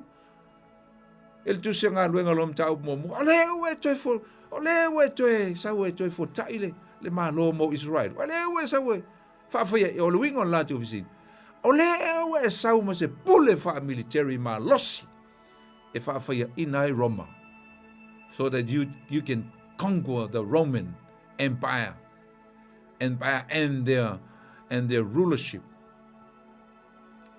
Pa wala tali Yesu o tele isau e amine le ngana va pena Yesu ai tu sole winga nga le tali Yesu no tali e tuai o le melena wa nga tali va pena Yesu na o lo tama i le langi na te lo le melena na tu te fai mai a auto o e fa tali le mana o le nganga pa ia no auto maua le mana le na no to wolo le tala i atu le tala le lei e winga i le malo le atu te pisi ai. Tala i atu e iei le teimi. E whatu o le malo le a o tangata umai fio o tu tonu o le malo le pe a whatu o le teimi le nei ta wona ta pena i ai mamauti noa ai. Teimi le nei. You have to get into the kingdom now through or by accepting Jesus the King in your life and my life. And wait for the return of the king. Mengono le ka la il tala le yol malo. A makaku isi. Kaula vai tulu inga lang. That was the good news of the kingdom. Nga naf ko akaw mala mai la uli iya. Ule ko fa yesef silfa val vale winga le malo fa le tino la fa mai isa was never in the plan of God of any physical kingdom. Nga ole malo lava e sau i ei lesi a tamu lona lua a mata ma whaavae whailoa mai ma whaatuina i se teimi lumanai. Paule ole malo le look forward e le atua malona atali malona alpelo Yesu Kiriso. Ia ma ol por kalamela le atua il pe atatu wa ai il whaatatina mai po le malo le teimi o tuanai. E o foi e lisi perfetta major prophet o Jeremia. Sa iei fo ilo na leo ile le tulanga. O le whailo ina mai o le malole a le malola le e se upu na mai e e Isaia. Na ia whaingo ina mai, pe na ia wha leo mai ina i se tūlanga e whapea. O le whea ngai ngā fau, it's a new covenant. I le lumanai. Isaia e tolu sumaltasi, whai upo e tolu tasi o le tolu wha. Mai o le vaenga muli muli lea, o le wha ilo ina mai e le tua lona malo, i le teimi ua tua nai. Sa fola fola ina e le tua. Se whea ngai ngā fau, a new covenant. E o mai i tangata, e o mai le laulangi, pe a whai, e ustai tangata i lana upu po lana tūla fono. Amen. Ai, talo e le steimi langa vo i ia, la tātou o pe iai, tātou pe iai le Jeremia, Jeremia tōsu matasi, le pele whai tau, ma nei o upu nei o lo feta lai mai o whauta, e o i o naso, lo ingo lumanai, o te o sia ai le whenga inga fau, ma le ainga o Israelu, ma le ainga o Utah, ma lo i e lua leanga, ngofo mwhaifa ma lo sia la tō tupu, mai o la auto o sia ai le whenga inga fau, it's a new covenant, ma le ainga o Israelu, le malo le lunga, ma le malo Utah, malo le pito i lalo, vai, e leo whae ngoi na mai, ma nei ai a upu. E leo whae ngoi na mai ni ma lo e le perfetta. A le ale upu ngai whae ngoi mai inga. Ainga. E mai a, o le a toi o sia ai le whenga inga fau, ma le ainga o Israel. Not a kingdom, ma le ainga foi o Utah. E le pei o le whengainga na o sia ma o la tau tama i le aso na o tango ai i o la tau lima. Ruinga e le pei o le whengainga o le tūla fono. A o le whengainga o le alofa tu noa e a fio mai Jesu ke riso ma le faa o le tanga o le whengainga faulea. Mana o mia e tangata uma lo la tolu fale i to tonu o le whenga inga fōlea. E ma whai e o na sau whanga i le wha moe. Po le mā lo fau mā lo o le atua. Lea o le a whaatuina i le lumanai. E mana o mia le mauti noa i le teimile nei. O e olo ola pea. Pe uru fale i to tonu o le mā lo lea. Pe le ai. Ai le ngata ina. Ai o tu fo i le whai ui unga lava. O le whenga inga fau. Po le whai loi na mai, po le tūlanga o le mā lo le tua i le teimi wa tua nai. Ai le o mai a ke riso. Ai o mai lo fo i la le tusia mā laki usam tua whawhini. Whai unga lava o le whenga inga tuai. Ai lo ai fo i nā le wha wa wina pea o le por kalame le tua. E uia e o mai a ina o la eli liu ese ale nuu ma le tua i le teimi o malaki. Teimi o la kau sero o fo i mai ta whianga a la e tau sero ma tau avatu i ei ma tau e tau tutuli o e whaile malu ma no nofu le lei ma tau e whaile lei. Ai na whai loa tua i lava i fola nga fo the promises a le tua. E winga i se tangata o le asau. O le tangata la lea. O le tangata e mua mai na te sau niunia mata pena le ala mo le afio mai o le tupu lea. E muli mai. O ila le tangata lea. Ngai le malaki e tolu fe mua. E o fo le mta upu whanga e walo ia mai ai le sau a Ioane le baptiso fa mai e toi sau le ngango Elia. I le lumanai. E le toi sau Elia le lumanai. Ai na sau Ioane le baptiso. O le nganga na Elia na sau a Ioane le baptiso. O le ale nganga Elia. O le nganga o le e mua mai. It was a spirit of a forerunner. Somebody that who has come to herald, to voice, to tell the world that somebody is coming after. Pea le saua Elia, na mumu mai Elia, ai muli mai Eliseia mai e whaia va venga e le yo iai ia le ngā ruenga a Elia. Whapena fo i Ioane le Baptiso. Mo mai fai e Ioane va venga a e sau Yesu. Fai va venga me teu tia. O le na muli mai. Ma nino la au som tua va fini. O le ua valo ie malaki. Le o mai o le malo. O le atua. Ai tu atu le fase lau teu sanga le o le taimi o le file mu. The silent period. E tā pena ai matsau niuni. E le taimi e sau ai le Mesia. O le tupu e whaai mai. Ia le malo lea. Talia leo le malo. Amen. Talia leo le tupu leo le asau. E le sau la Yesu o se tupu. To asau Yesu le tei lona fium whalua mai o le tupu. Anga sau o ia o le whaola. Sau e whail whao le tanga. Te tala atu le tātou leina. Leo wai atu to e sfuru ma le wha tātou minute. Tala atu le tātou leina. Pe aise se fia walau mai.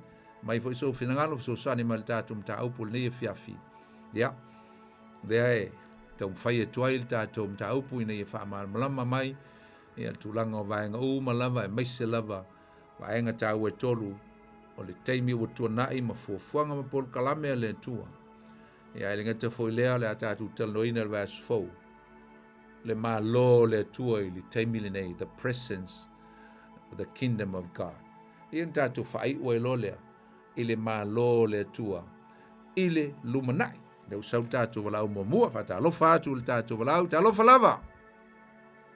Ta alofa poni. Ta alofa lava. Antonina. Ia. Ma lor soi fui a te ortina. Ia ma lo foi la sunga mo po kala. Ya. O ie le sa u se sili po se na le mo le tua le anga pa stai tu sol mata u foi. Lango atu la vale mata u ku fa stai te le lava mo le.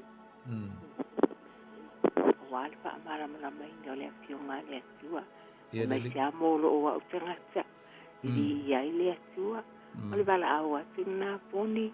Ia manu ia tele lava le afia lo fato fa pe foi sa o lo tu mai le foi. Pe tele lava ia te oltina Antonina ia fa manu ia tu le tua fa tai mo lo lango mai. Atu te fe lo foi leva iaso. Ole lei. Ia so foi mo le temi fa se foi Antonina.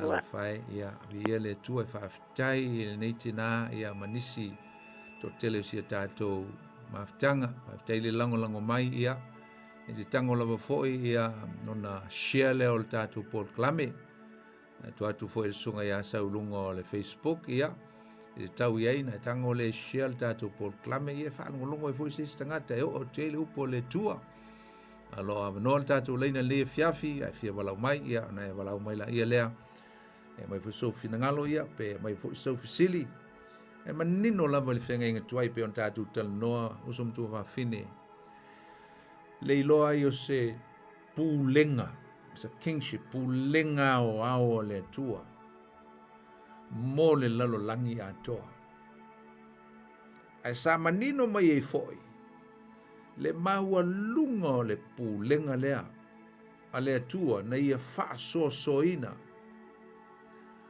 na ia au mai e le ngato atamu ai na whapena fui o nei e tuina mai i e na o latu taitaina i a lona nuu i le taimi ua tau nuu ai i tu tonu o le nuu na folafolaina.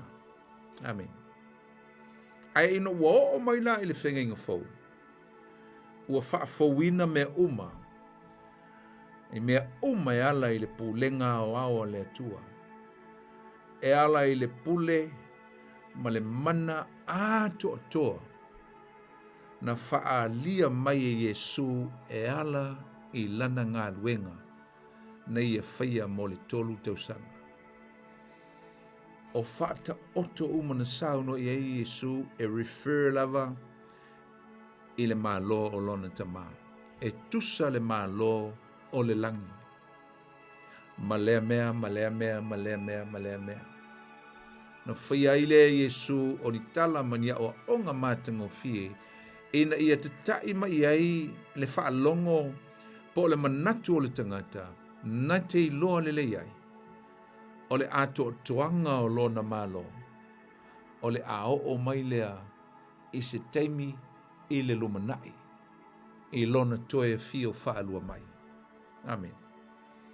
E o fo'i i wavenga, e o i mea matautia mga luenga na whai Yesu, me se lava ia wonders, signs ma wonders, ma miracles, o whai longa lava ia, o le mana o le malo le atua na sau Yesu, e whai lo mai. E le ngata o upu na ia sauno ai, maana o onga, ma tala uma na ia whamatala ina, e ala i lana tala inga, ai na whapea foi, ia ngā luenga na ia whaia, o wavenga, o whamalo longa, o mea uma na ia whaia, e ta'ua tuai.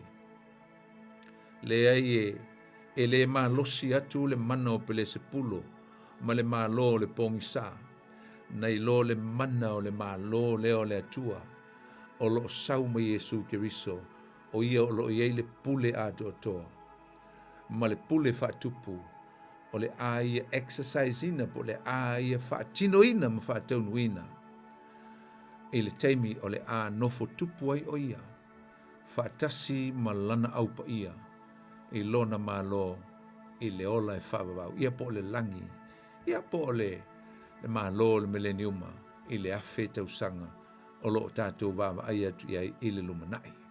Ia, nā lawa e maua lea manoa, le iei tātou minuti o lo iai, ai fia, walau mai so finangalo le e fiafi, ia, o nei walau mai la ia lea, mai so finangalo a lea ia, o kei lawa le whaalongolongo, ia matapo i mai, ia ai, ia ngale lei ma wha manuia tele le tua, e tusa o lau whaalongolongo, ia, talo le tūlanga lava e peo no tātou, mama ai lava ia a tamu, peo a tamu lena tau tele ele tātou tala noa na nei le nā, mo mual ko nito, suma lima na iele o ngā paulo ia la tātou le toe, mama ai e o nā, ua umana u whaamatala i nātua.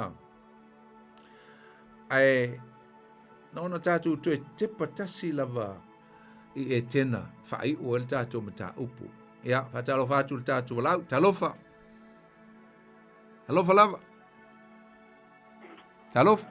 Ia, kalofa lau sua alwa penga inga. Talofa, oile sau noa whamalmoni. O, makaiafi. Mataiafi. Ia, talofa lava ia, o leuso. Ia, sau noa mai.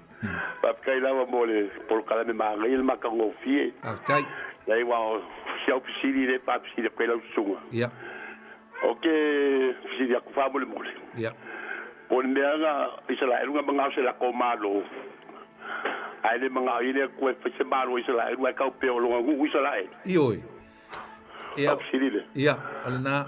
Olna o peo le no fa le no foi tau na tu ngei le a fotos pa ia le la tu foi tau atu le ia le mau le fetela mai ova ile ia Samuelu ia usista ia i upo le nanu i me wala tu foi mai ia oe awa ele oe wala tu la fo ina a wala tu la fo ina o au ia le faia u matupu ia te ila tu mo le fo ngale tasi ale tupu na finangalo le tua e ui ai na failo na nuu ai e pule mai lava i le langi o ia o le pule ao se i o lava i na tau nuu i le ia Yesu Keriso ia e peita iane ai tango ngei foi lele ia te o leuso mata ia si fai tau le ia le mta upunga e loa ina na tau a nau e Israelu ia i fo Samuelu e mai sala ko kupu le la i loa i saunoanga ia e fai mai tali e le tua ia Samuelu. O le wala fua ia o le nuu le na. O le mana na o e fai ia u mo lantou tupu. Alanga fo o le mea nana o mai ai e le tua na whaamasino fo ia te pora o Samasoni, ia feta. E mai e ta ina e le mana o le tua e mai se tupu. A e ta i e whaamasino ia.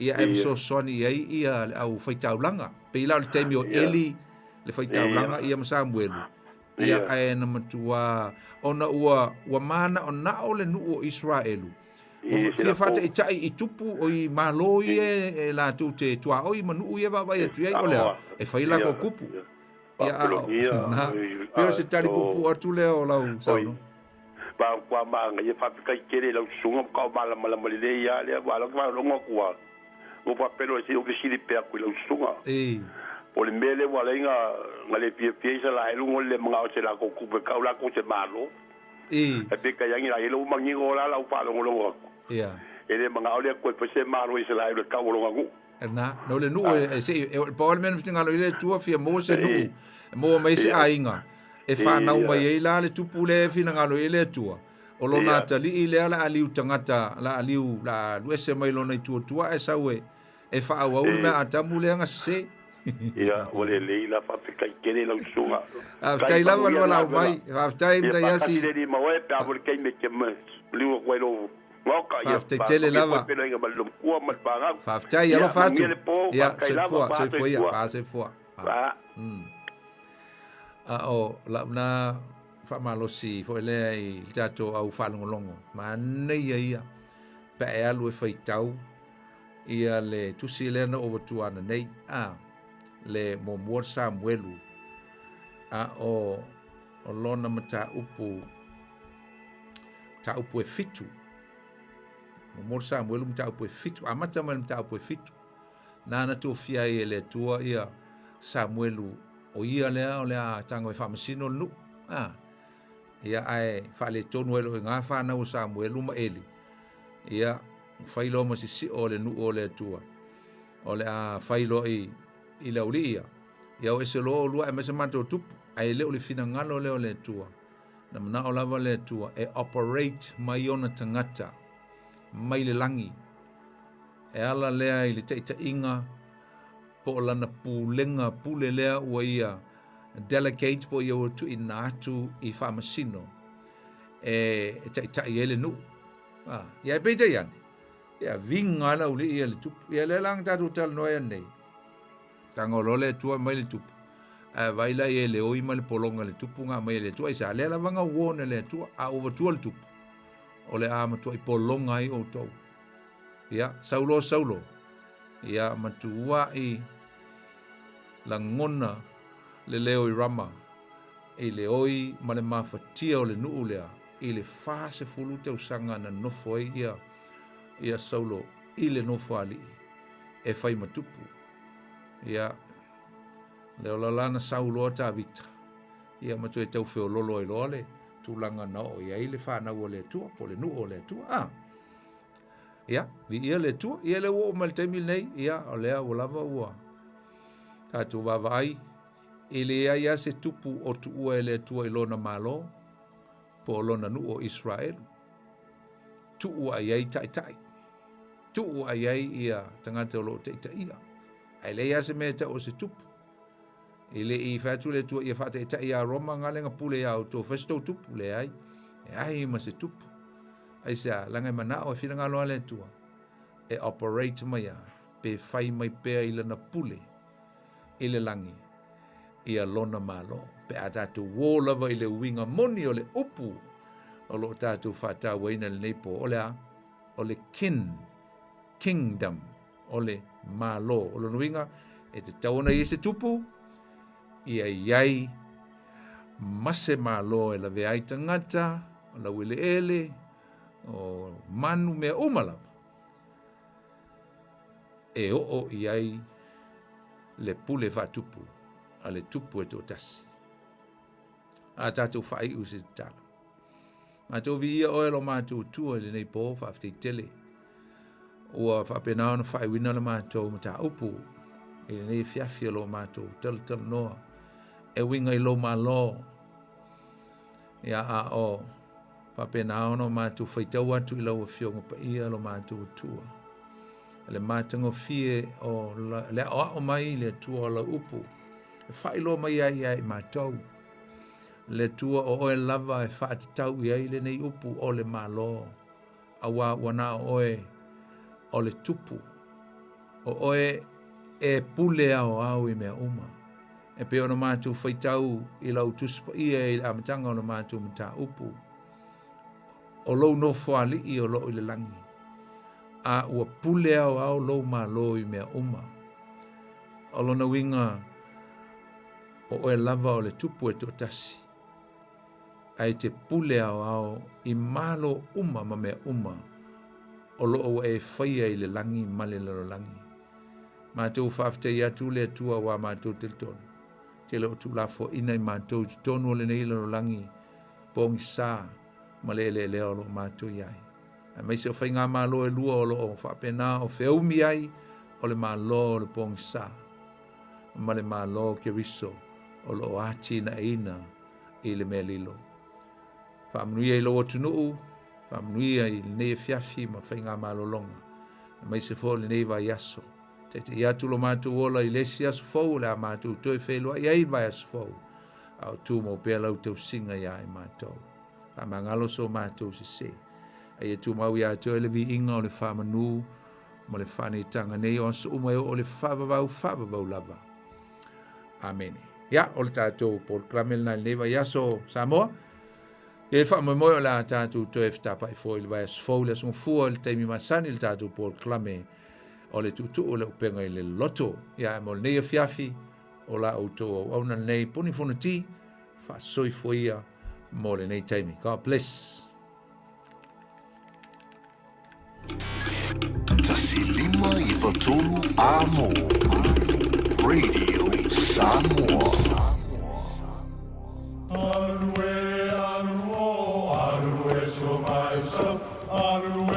O Samoa o le atunu ua mai au na tofi. O le la au ua mai au ngā tātulanga e le to e tau au whangaina. O le vai fo I ua malili ua mai au na saiki. A o lau polo kalame o le vau filifili. Ua na o se toi wha manatu. Ua na o se toi whangu whangu I au nganuu Samoa. Mau upu ta oto, mau upu tu. E ala lea I ala ngā upu ma muanga ngana ma le vau ngana. A wane I emisia le tātou polo kalame. Iafi o aso lua taitasi le itu la e valu I lunga o le Radio Samoa. Ia manu ia tele, lau mai moanga ma lau whaasausaunga Samoa.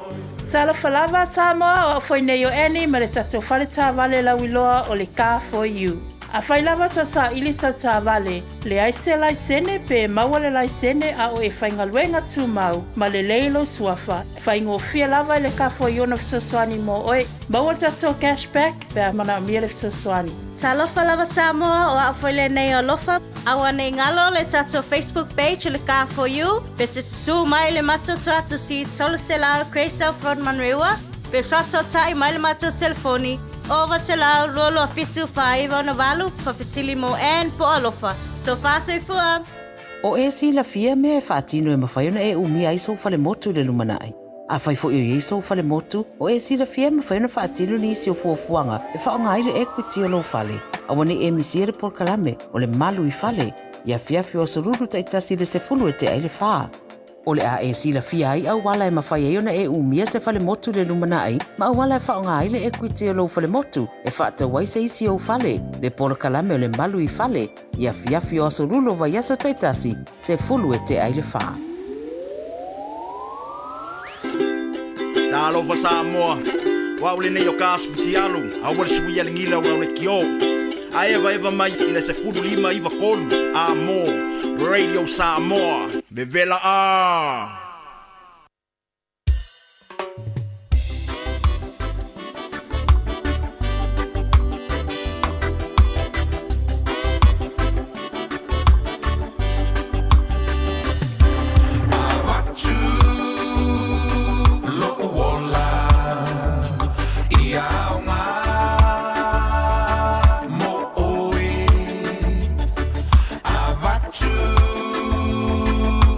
Leo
ia ai o Yesu ke riso abatu malo malosi e fai ai lo fina nalo abatu o be uma e fai le mo oe. Yes, give it all, give it all. I give you my life to use for you. I give you my voice to praise you.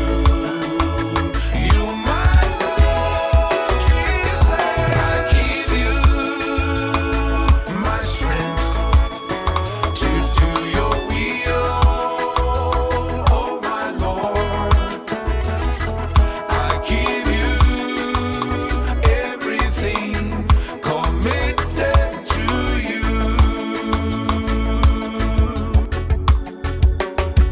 I give you everything committed to you. Si fonga manta ngo fir sunga le fa nga nga pasta poni fon ti mari sino fantunga mo tatou. Ya avantu lo wola ya pe avantu fo imo me o me fai lea ia mo oe ina wata luas fulu minute o natale o le itulas fulu to pa fo ina o ta minute o le tanto por kalame le toi ia ona fa matafi fo ile o le tanto tua maise le tanto maftanga le nevanga le fiafi o se fa poponga fo ina o le tanto por kalame le ia fiafi se ia o fo ile asunga fua o le vai aso asau na te mawole session fa poponga o le tanto por kalame le na o le tutulu upenga ile loloto se por kalame fa pena ona au ngā mo oe, tāua mo oe, ia malelei mo oe. Ia whapeona te su e la fionga pa ia le tua, so swani lau tau mawhainga, so swani fo i lau sa ili ilinga, ia ma so swani fo i ile so i fua au auna, ioe. Ia e tāua la fo i mao ngā fionga pa ia le tua le ngata fo i lea, o le whaamalamlamaina, o le fionga pa ia le tua i lea mata upu, ma lea mata upu, ia atono le tato mata upu le neipo, o le maanga le nana e te fia malamalama ai. Ia, a whapena misi ia te oe le tato por kalamel nea fia fia mwhaiena e te fo ia i tua, ma te kango e te viu le tato por kalamel na. Ia, tae au, ia po le aso lulu, ia po se aso fo le neva i aso ma aso faiso. Te maua lungo le tato Facebook page al Radio Samoa, le ngata fo ilo le tato YouTube channel, ia e whapena ona e whafonga i e pe ai se vaenga lo e fia malamalama atili ai i le tato porkalame le na.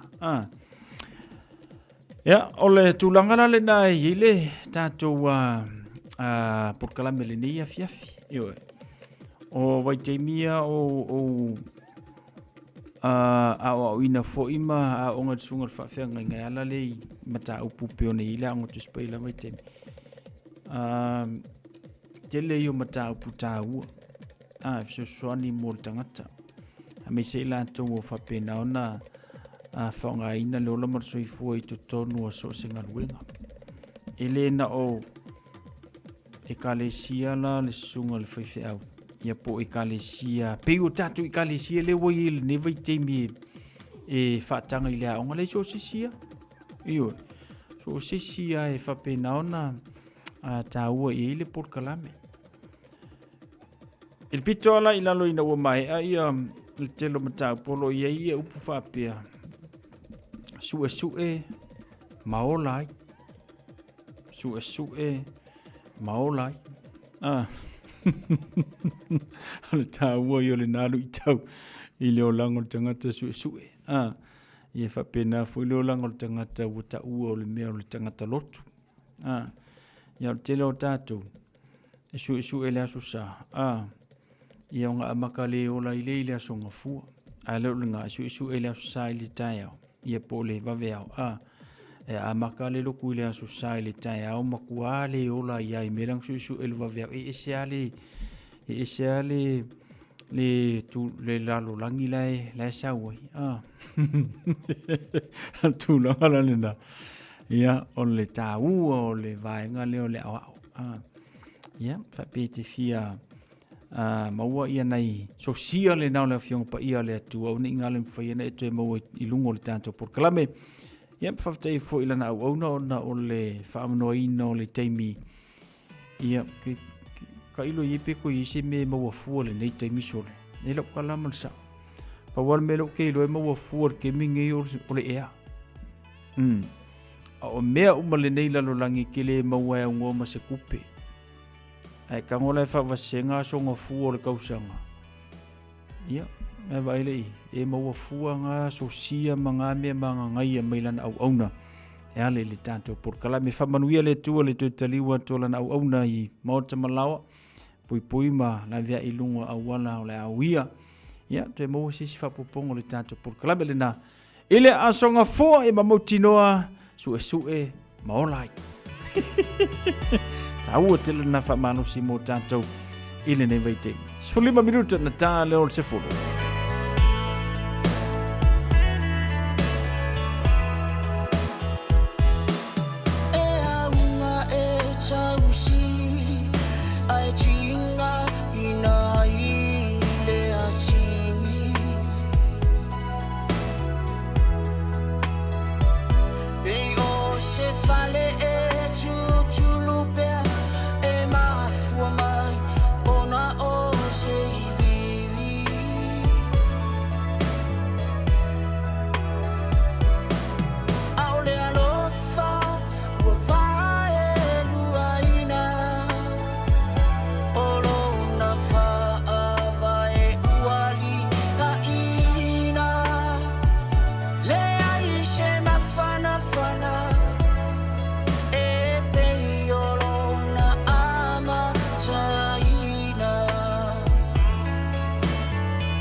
Le masina wana fetata wana vale o fanai o te le piamo o ta fia solo tu na mau sio mi tu mauna o e ko ni no atoyo ma ko fai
Si fonga mata ngofia le nana pe pesa le penino tia fau.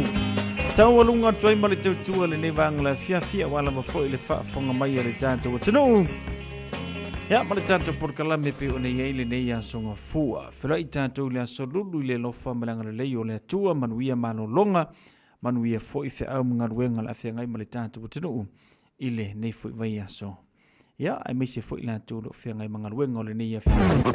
Anga le leile tua mo o tau, ia mātulanga pe o nei eli tau whamaina o whi au mga ruenga pe ona masani ai. Wherai tātou le solulu le lo whamalanga le lei o le tua, whamangalo si whamatalanga, ia o le tau tamali i lo whinangalo, whalo le tua, ia ma whamangalo mai le tō au nā. Manuia malolongo nei po whaasoi fwoi au.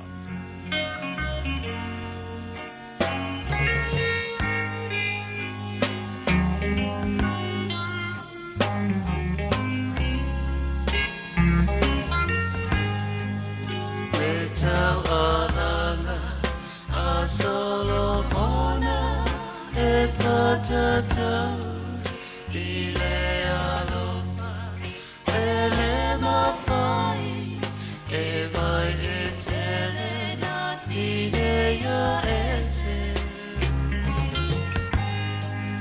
ole ewo ia so uma a ole uso ia so Now le Samoa, to il Samoa.